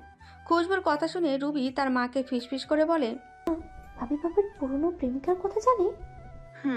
তবে এখন চেপে যা, সময় হলে ব্ল্যাকমেল করা যাবে। আগে আমার বৌমাকে মেনে নিক। As you wish. রাবিত ফোনটা কুড়িয়ে নিয়ে বলল, রুবি যা তো, তোর ভাবিকে সাজিয়ে নিয়ে আয়। রুবি চশমা নেড়ে চেড়ে ঠিক করে বলল, কেন ভাইয়া? কেন মানে? হিসেব মতো আজ আমাদের বাসর, আর বাসরে মেয়েদের সাজতে হয়, জানিস না? রাবিতের বাবা তার কান টেনে বলল, বেয়াদব ছেলে, চুরি করে বিয়ে করেছিস, আবার বাসরের কথা বলছিস? খুশবুর সহ্যের বাদ ভেঙে গেছে। এবার সে সত্যিই হাউমাউ করে কেঁদে দেবে, কিন্তু রুবি তাকে কাঁদার সুযোগ দেয়নি। খুশবুর হাউমাউ করে কাঁদার আগে তাকে নিয়ে চলে যায় অন্য একটা ঘরে। রুবি সযত্নে খুশবুকে শাড়ি পরিয়ে সাজাতে শুরু করে। ঠোঁটে লিপস্টিক দেওয়ার সময় সে বলে, ভাবি তুমি কোন পৃথিবী থেকে নেমে এসেছো বলো তো? মানে হলো কোন পৃথিবীর মানুষ তোমার মতো এত সুন্দর? আমিও সেই পৃথিবীর কোনো একটা ছেলেকে ধরে বিয়ে করে বাড়িতে নিয়ে আসবো, ভালো হবে না? খুশবুর মনে হচ্ছে সে সত্যিই পাবনার অ্যাসাইলামে আছে। তার মাথাটা কেমন ভো ভো করে ঘুরছে। কিছুক্ষণ আগের আর পরের কথা মনে হতেই সে কেঁপে কেঁপে উঠছে। সে বুঝতে পারছে না পৃথিবীতে বড় ভূমিকম্প হচ্ছে নাকি তার মনে। যেন তেনভাবে বিয়েটা হয়ে গেলেও খুশবু বেশ লম্বা ঘোমটার আড়ালে বসে আছে। ভীষণ গরম পড়ছে। ভারী শাড়িটা খুলে কামিজ বা টপস পরলে পারলে ভালো হতো। যেমন ভাবা তেমন কাজ। খুশবু শাড়ি খুলে তার আগের জামাটা পরে ফেলে, কিন্তু সমস্যা হলো অন্য জায়গায়। ঘোমটা কিভাবে ঠিক রাখবে তা নিয়ে সব ঝামেলা। তাই রাবিতের দেওয়া জ্যাকেটটাই সে ব্যবহার করলো। স্থির হয়ে বসার পর রাবিতের কথা ভাবতে তার শরীরে আবারও কাঁপুনি দিয়ে উঠল। হৃদস্পন্দনের সাথে সাথে তার হাত পাও কেমন কাঁপছে। অ্যাপিলেপসি হয়ে যায়নি তো? ভাবতেই তার চোখে পানি চলে এসেছে। বজাত রাবিতের জন্য তার অ্যাপিলেপসি হয়ে গেছে শেষ পর্যন্ত। কাল সকালে সে ডাক্তার দেখাবে। কিছুক্ষণ পরই দরজার আওয়াজে খুশবু বুঝতে পারে রাবিত এসেছে। তার কাঁপুনি আরও কয়েক গুণ বেড়ে গেছে। রাবিত মিনিট খানেকের মতো দাঁড়িয়ে থেকে খুশবুর সামনে আসে। খুশবুর আত্মা উড়ে যাওয়ার উপক্রম, কিন্তু রাবিত উঠতে না দিয়ে খপ করে ধরে ফেলে। তবে আত্মা না, খুশবুর কান টেনে ধরে সে খুশবুকে দাঁড় করায়। খুশবু বড় বড় চোখ করে তাকিয়ে আছে রাবিতের দিকে। কানটা নিশ্চয়ই লাল হয়ে গেছে। খুশবু মিনমিন করে বলল, উফ, কানটা ছাড়ুন, না হলে কিন্তু আমি আপনাকে তুলে আছাড় দিতে পারি। রাবিত ফ্রুকুচকে জিজ্ঞেস করে, কি বললে? আবার বলো। বলেছি আমার কান ছাড়ার জন্য, আর নয়তো। রাবিত খানিকটা ঝাঁঝালো কণ্ঠেই বলল, নয়তো কি? নয়তো আবার কি? আমি চিৎকার করব। ছাড়বো কেন জানো না? বাসরে জামাইকে বাধরে সালাম দিতে হয়। আপনার বাবাই তো বারণ করলো কারো সামনে মাথা না নোয়াতে। রাবিত কান ছেড়ে দিয়ে বলল, ভালো কিছু শিখতে পারো না? সারাদিন তো খালি ট্যাং ট্যাং করে সময় যায়। আমার সময় নিয়ে আপনার মাথা ঘামাতে হবে না। অবশ্যই ঘামাতে হবে। তোমার হাজব্যান্ড হিসেবে তো আমাকেই মাথা ঘামাতে হবে। মানি না আপনাকে হাজব্যান্ড হিসেবে। আপনার মতো ক্যারেক্টারলেসকে আমি কখনোই বিয়ে করতাম না। রাবিত চুপচাপ দাঁড়িয়ে আছে। তার ইচ্ছে করছে খুশবুর মুখটা সেলাই করে দিতে। খুশবু আবারও বলে ওঠে, আপনি আমার জীবনটা জাহান্নাম বানিয়ে দিয়েছেন। জেঠুও আমাকে ভুল বুঝলো আপনার জন্য। এবার শান্তি পেয়েছেন আপনি? রাবিত এবারেও চুপ করে দাঁড়িয়ে আছে। সে এমন কিছু কখনোই চায়নি। জটিলতা পছন্দ না বলেই তো সে এভাবে বিয়েটা করলো। রাবিতকে চুপ থাকতে দেখে খুশবুর মাথাটা আরও হ্যাং হয়ে যাচ্ছে। সে রেগে বলল, আপনি জানতো আমার সামনে থেকে? আপনার চেহারা দেখলে আমার মেজাজ খারাপ হয়ে যাচ্ছে। রাবিত ছলছল চোখে খুশবুর দিকে তাকালেই খুশবু মুখ ফিরিয়ে নেয়। ভেতরটা পুড়ে যাচ্ছে রাবিতের। সে কখনোই খুশবুর থেকে এমনটা আশা করেনি। কঠোর রাবিতকে আজ অসহায় দেখে বেশ মজা পাচ্ছে খুশবু। সে আরও রাগিয়ে দেওয়ার জন্য বলল, ক্লিয়ার করে বলুন তো, আপনি আমার সামনে থেকে যাবেন কি না, নাকি আমি চলে যাব? খুশবুর কথায় রাবিতের বুকে পৃথিবী সমান কষ্ট জমা হয়। আজ মনে হচ্ছে সেও খুশবুর মতো শ্বাস নিতে পারছে না। দম আটকে আটকে আসছে। সে দুলতে দুলতে চলে যায় রুম থেকে। খুশবু দীর্ঘদিন পর শান্তির নিঃশ্বাস নিয়ে শুয়ে পড়ে। নতুন জায়গা হয় কিছু অস্বস্তি হলেও খুব দ্রুত ঘুমিয়ে পড়ে। যখন ঘুম ভাঙে তখনও রাত পোহায়নি, কিন্তু খুশবুর ঘুম আসছে না। তাই ব্যালকনিতে গিয়ে রাতের শহর দেখে। রাতের শহর খুশবুর খুবই প্রিয়, কারণ রাতের কোনো একটা সময়ে সবাই নির্ঘুম থাকে। তখন কারো মনে দুনিয়ার ঝামেলাগুলো উকি দেয় না। আর রাতের শহরটা দেখতেও সুন্দর। যদিও খুশবুর নীরবতা পছন্দ নয়, তবুও রাতের নীরবতা তার ভীষণ ভালো লাগে। খুশবু আপন মনে সেই সৌন্দর্য উপভোগ করছিল। হঠাৎ তার পেটে কারো হাতের উষ্ণ স্পর্শ পেয়ে কেঁপে ওঠে। সে রাবিতের ছোঁয়া অনুভব করছে। তার কানের কাছে রাবিত ফিসফিস করে বলল, খুব ইচ্ছে করছে খুশবু, তোমার আকাশে বৃষ্টি হয় না, আমার ভিজিয়ে দিতে ইচ্ছে করছে আমার ভালোবাসা। বইতে পারবে তো আমার ভালোবাসার ভার? খুশবুর দমটা মনে হয় এবার সত্যি আটকে গেছে। খামচে ধরে রাবিতের হাত। রাবিত খুশবুকে কোলে তুলে নেয়, আর খুশবু তার টকটকে লাল মুখটা রাবিতের বুকে লুকাতে ব্যস্ত। সে কি জানে রাবিত তার এই লজ্জামাখা মুখটা দেখার জন্য অস্থির হয়ে আছে। রাবিত খুশবুকে ব্যালকনি থেকে রুমে এসে ধপ করে তাকে বিছানায় ফেলে দেয়। এতটাই জোরে ফেলে যে খুশবুর স্বপ্ন ভেঙে দুমড়ে মুচড়ে যায়। লাফ দিয়ে উঠে বসে সে। ল্যাপ টপ টপ করে ঘাম ঝরছে। হৃৎপিণ্ড খুব জোরে বিটিং করছে। মনে হচ্ছে পিঞ্জর ভেঙে বাইরে চলে আসবে। কিছুটা সময় স্তব্ধ হয়ে যখন পানি খাওয়ার জন্য হাতড়ায়, তখন সে বুঝতে পারে রাবিত তার পাশে শুয়ে আছে। তার আর পানি খাওয়া হলো না। বাকিটা রাত চোখ বন্ধ করে ঘুমের ভান ধরে পড়েছিল, যেন রাবিত বুঝতে না পারে সে ঘুমায়নি। কিন্তু সে কি জানতো তার ভারী নিঃশ্বাসের শব্দ রাবিতের কানে বারবার ধাক্কা খাচ্ছিল। সকাল হতে না হতেই খুশবু রেডি হয়ে বসে আছে। সে এক মুহূর্তের জন্য থাকবে না এই বাড়িতে। রাবিত তাকে অনেক বুঝিয়েছে, কিন্তু কোনো কাজ হয়নি। অগত্যা সে খুশবুকে নিয়ে বেরিয়ে পড়ে। আসার সময় বাবা মাকে বলে এসেছে খুশবু তার বাড়ি থেকে পড়াশোনা শেষ করে শ্বশুর বাড়ি আসবে। সারা রাস্তা খুশবু বাইরে তাকিয়েছিল। রাবিদ বারবার দৃষ্টি আকর্ষণের চেষ্টা করেও ব্যর্থ হয়েছে। শেষে সে বলেই ফেলল, আমার দেখতে কি ভয়ঙ্কর ভূতের মতো লাগছে নাকি বাঘ ভাল্লুক লাগছে? আপনি ভয়ঙ্কর বাজে লোক, ভূত না। রাবিদ বাকি রাস্তা আর কোনো কথা বলেনি। খুশবুর বাড়ির সামনে আসলে সে খুশবুর হাত ধরে। খুশবু হাজার চেষ্টা করেও ব্যর্থ হয় তার হাতটা সরাতে। রাবিদ খুশবুর হাতটা তার দু হাতের ভাঁজে নিয়ে বলল, জানো খুশবু, প্রথম যেদিন তোমায় দেখেছিলাম সেদিন থেকে আমি রাতে ঘুমোতে পারি না। যখন রাতের শেষে চোখ লাগতো তোমার বোচা নাকটা আমার স্বপ্নে এসে ঘুমের 12টা বাজাতো। তোমাকে আমি হাজারটা নাম দিয়েছি, কখনো মায়াবতী, তো কখনো কুলচিল্লতি, আবার কখনো বুঝে। তবে তোমাকে সবচেয়ে বেশি স্যুট করে খুশি নামে। না, খুশবু থেকে খুশি নাম নেই। আসলে তোমাকে দেখলে আমি খুশিতে মনে মনে আকাশে উঠতাম, তোমার ভালোবাসার আকাশে, আর ভীষণভাবে চাইতাম সে আকাশে বৃষ্টি হয়ে নামতে। আর আমার জীবনের সবচেয়ে ভয়ঙ্কর রাত জানো কোনটা? কালকের রাত, যখন প্রিয় মানুষটার কাছে থাকলেও যখন সাথে থাকে না, সেই সময়টাই সবচেয়ে ভয়ঙ্কর সময়। সে সময়টা আমার জীবনে কাল রাতে এসেছে। বারবার তাকে ছুঁতে দিতে গিয়েও যখন কঠিন বাস্তবতার কাছে হার মেনে নিতে হয়েছে। সারাটা রাত নির্ঘুম কেটেছে তাকে দেখে। জীবনের সবচেয়ে বড় রাত ছিল কাল, আর সবচেয়ে ছোট সময় এখন। খুশবু, আমি আমার মনের অনুভূতিগুলো ব্যক্ত করতে পারি না, অনুভূতিগুলো অব্যক্তই থেকে যায়। কিন্তু আমি ভেবেছিলাম তুমি হয়তো সেই অনুভূতিগুলো বুঝতে পারো। জানতাম না যে আমি এতটা ভুল বুঝি। তবে কি জানো, আমার এখনো মনে হচ্ছে হয়তো আমার অনুমান ঠিক। খুশবু চোখ দুটো কাঁপছে, কানের কাছে কথাগুলোর প্রতিধ্বনি হয়ে তার হৃদয়ে যাচ্ছে। রাবিদ খুশবুর হাত ছেড়ে দিয়ে তার পকেট থেকে একটা চিরকুট বের করে খুশবুর হাতে ধরিয়ে দেয় আর বলে, প্রত্যেক মেয়ের আশা থাকে তার স্বামী বাসর ঘরে থেকে বিশেষ কিছু উপহার দেবে। আমি তো দেওয়ার সুযোগ পাইনি, তাই শেষবারে দিতে হলো। খুশবু চিরকুটটা নিলে রাবিদ গাড়ির দরজা খুলে তাকে নামিয়ে দেয়। খুশবু কাঁপা কাঁপা পায়ে এগিয়ে যায় তার গন্তব্যে। একবারের জন্য পেছনে তাকায়নি। তাকালে হয়তো দেখতো রাবিদ কেমন নিস্তব্ধ চাহনিতে তাকিয়ে আছে। খুশবু ঘরে গিয়ে দেখে তার জেঠু বসে আছে, সাথে শুভও। সে মনোযোগ দিয়ে বই পড়ছে। জেঠু হার মানবে শুভর বই পড়ায়। খুশবুকে দেখে তার জেঠু বললেন, তুই ভালোভাবে পৌঁছেছিস মা? খুব চিন্তায় ছিলাম তুই কখন ফিরবি। তুমি জানলে কি করে আমি আসবো? শুভ বই রেখে দাঁড়িয়ে বলল, আমি বলেছি খুশবু, আমি জানতাম তুমি একদিনও সংসার করতে পারবে না। তুমি যা বিচ্ছু। তুমি অনেক দিন করতে পারবে, কেননা তুমি তো আরো 8 মাস আগে থেকে শুরু করে দিয়েছো। বইয়ের সামনে ছেলেরা যেমন ভেজা বেড়াল হয়ে থাকে, তুমিও তো তেমনি ইভার সামনে ভেজা বেড়াল হয়ে থাকো, তাই না? মেয়েটা সবসময় তার সাথেই কেন এমন করে? জেঠুর সামনে তার ইমেজটা নষ্ট করার কি দরকার ছিল? বইয়ের দিকে তাকিয়ে থেকে তার চোখ ব্যথা করছে। তার চোখ ব্যথার বিনিময়ে সে জেঠুর মন জয় করতে পেরেছে। আর খুশবু এক মুহূর্তেই সব নষ্ট করে দিল।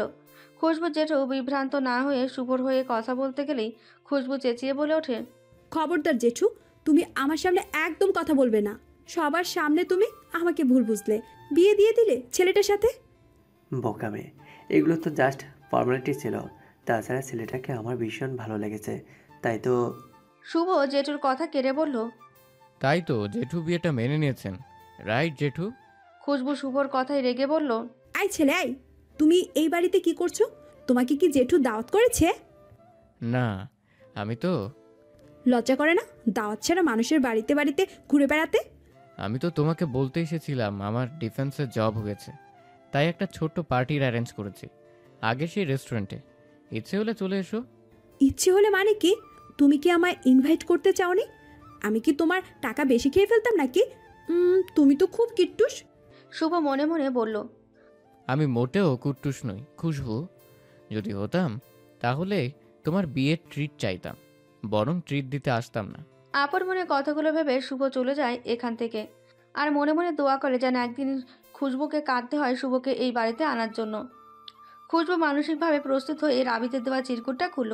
খোলার সময় তার হৃদস্পন্দন বেড়ে আকাশে উঠছিল। খুশবু চিরকুট খুলে পড়তে শুরু করলো, তোমার সাথে আমি খুব রেগে আছি খুশবু, ভীষণ রেগে আছে। তুমি আমার চিঠিতে সম্বোধন কেন করোনি? ভালো হতো না যদি তুমি আমি প্রিয়তম সম্বোধন লিখতে? আর আমি প্রিয়তমা। ইচ্ছে ছিল সপ্তাহের একটা দিনে দুজনের চিঠি বিনিময় করব, কিন্তু তুমি এমন কেন? এত খামখেয়ালি না কেন? তোমার খামখেয়ালিগুলো আমার বুকের তীরের মতো বিধে। আমি তোমায় কি করে বাঁচাবো বলো?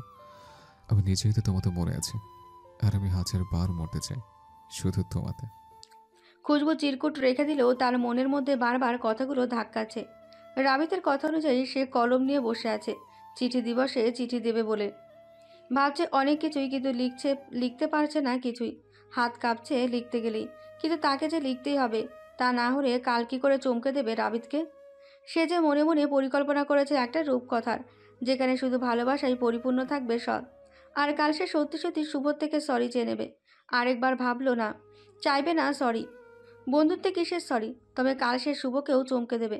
তার বড্ড ইচ্ছে ছিল খুশবু শ্বশুরবাড়িতে থাকার। সে কাল শুভকে নিয়ে শ্বশুরবাড়ি যাবে। ভাবতেই নাচতে ইচ্ছে করছে খুশবুর। সে সবাইকে চমকে দেবে কাল, কিন্তু জেঠুকে কিভাবে চমকানো যায়। অনেক ভেবেচিন্তে সিদ্ধান্ত নিল শ্বশুরবাড়ি যাওয়ার সময় জেঠু থেকে ভুরি ভুরি বই চেয়ে নেবে। এর থেকে ভালো কিছু মাথায় আসছে না খুশবুর। চিঠি না লিখলেও বেশ এক ঘুম ঘুমায় খুশবু। ঘুমের মাঝে স্বপ্নে সে সবাইকে চমকে দিয়েছে। সকালে ঘুম ভাঙে শুভর ফোনে। ভেবেছিল ইচ্ছে মতো বকা দেবে। পর মুহূর্তে মনে পড়লো সে তো ভালো মেয়ে হয়ে গেছে, তাই বকা দেনি, বরং সে মিষ্টি করে শুভকে গুড মর্নিং জানায়। আর তাতে শুভ এতটাই অবাক হয়েছে যে বেচারা আর কথাই বলতে পারেনি। সামনে থাকলে হয়তো দেখা যেত শুভ হাঁ করে ফোনের দিকে তাকিয়ে তাকিয়ে ভাবছে, মেয়েটাকে কি ভূতে ধরে নিত। মাই গড, তাহলে তো সর্বনাশ। জেঠুর সাথে কথা বলে কবিরাজের খোঁজ করতে হবে। আজ সবাইকে ট্রিট দিয়ে কালই সে কবিরাজের খোঁজে বের হবে। খুশবু সেজেগুজে রেডি হয়ে বেরিয়ে পড়ে শুভর দাওয়াত রক্ষার্থে। যাওয়ার পথে শুভর জন্য সে 24টা সিদ্ধ ডিম কিনে নেয় জন্মদিনে উপহার দেবে বলে। আসলে আজ শুভর জন্মদিন। সে ডিফেন্সে জব পেয়েছে বলে সবাইকে ট্রিট দেয়নি, তার জন্মদিন বলেই দিচ্ছে। শুভ কখনোই তার জন্মদিনের কথা মুখে স্বীকার করে না। সে চায় কেউ তাকে চমকে দিক, কিন্তু বারবার সে ব্যর্থ হয়। শেষ পর্যন্ত সে নিজেই সবাইকে বলে দেয়। তাই সে আজ শুভর 24তম জন্মদিন উপলক্ষে 24টা ডিম উপহার দেবে। বেচারা মাথায় ডিম অনেক পছন্দ করে, কিন্তু ডিম খেতে পারে না খুশবুর জন্য। একবার পরীক্ষায় সে ফেল করেছিল বলে খুশবু তাকে বলেছিল, বেশি বেশি করে ডিম খাও, আরও তবেই তো বেশি বেশি ডিম পাবে পরীক্ষায়। এরপর থেকে সে ডিম খাওয়া ছেড়ে দিয়েছিল। তাই খুশবু তাকে উইশ করে ডিমগুলো খাইয়ে দিয়ে আসবে। খুশবুর ভাবনায় ছেদ পড়ে শুভর ফোন কলে। ফোন রিসিভ করতে শুভ বলল, খুশবু, তুমি কি বেরিয়ে পড়েছো? হুম। মাই গড, তুমি কি রাস্তায় এখন? হুম। তুমি ওখানেই থাকো, আমি তোমাকে রিসিভ করতে আসছি। কেন, আমি কি কচি বাচ্চা নাকি যে আসতে পারবো না? তোমায় ভূতে পেয়েছে খুশবু? এনি চান্স তোমায় যদি তাদের সাথে নিয়ে চলে যায়? কি মিনমিন করছো শুভ?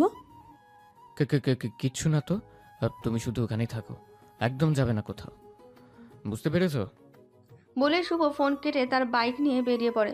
তবে খুশবু শুভর কথা না শুনেও অন্য একজনের কথা তাকে শুনতে হয়েছে।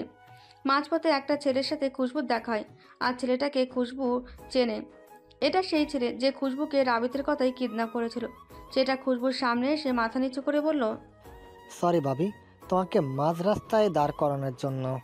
খুশবু প্রকোচকে জিজ্ঞেস করলো, কে ভাবি? না মানে খুশবু। সরি বলার জন্য কি দাঁড় করিয়েছেন? সেটি মাথা নাড়ালেই খুশবু জিজ্ঞেস করে, তাহলে? আসলে রাবিতের সাথে তুমি যে মেয়েটার ছবি দেখেছিলে, সেটা আসলে আমার গার্লফ্রেন্ড। তাকে ভীষণ ভালোবাসতাম আমি, কিন্তু রাবিত বলেছিল মেয়েটা নাকি বাজে স্বভাবের, আর ও আমাকে বিশ্বাস করানোর জন্য ছবিগুলো ইচ্ছে করে তুলেছিল। কিন্তু আমি তো জানতাম না মেয়েটা আসলেই বাজে। সে ছবিগুলো দিয়ে সুযোগে অসৎ ব্যবহার করছে। আমি জানি।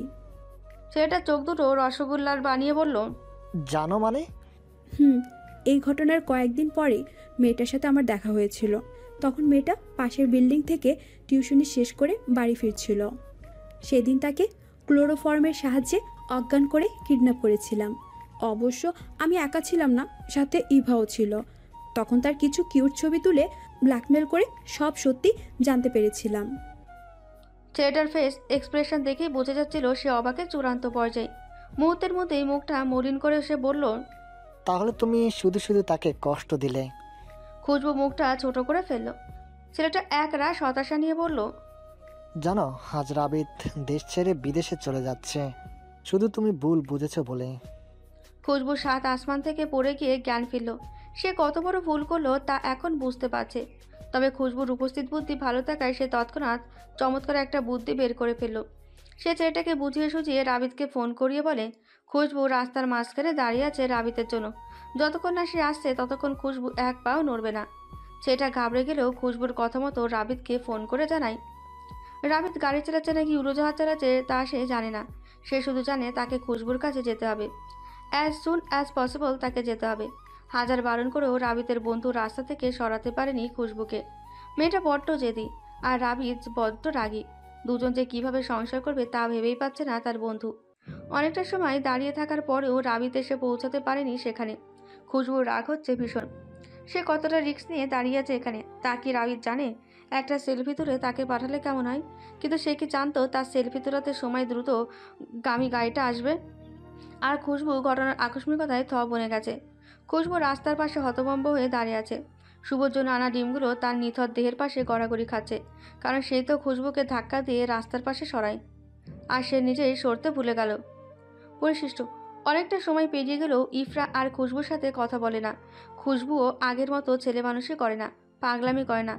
আর রাবিদ অপেক্ষায় আছে একদিন খুশবু নিজেকে ফিরে পাবে, তখন রাবিদও তার জীবন ফিরে পাবে। রাবিদের বাবা অপেক্ষায় আছেন তার বৌমার সাথে ঝগড়া করার জন্য। শাশুড়ির পরিবর্তে শ্বশুর বৌমা ঝগড়া বাঁধিয়ে তিনি রেকর্ড করতে চান। রাবিদের মা অপেক্ষা করছে তার পরিমার সাথে মিলে নিজের স্বামীকে ব্ল্যাকমেল করার জন্য। রুবির এখনও জানা হয়নি খুশবু কোন পৃথিবী থেকে এসেছে। সে সেই পৃথিবীর ছেলেও পায়নি।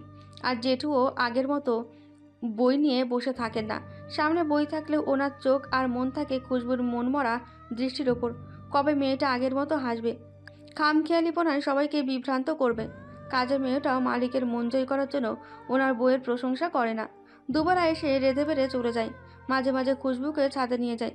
মন ভালো করার জন্য বেসুরো গলায় গান গায়, গল্প করে, মাথায় তেল দিয়ে বিরিয়ানি করে দেয়। কিন্তু খুশবু শূন্য দৃষ্টিতে তাকিয়ে থাকে অসীমে।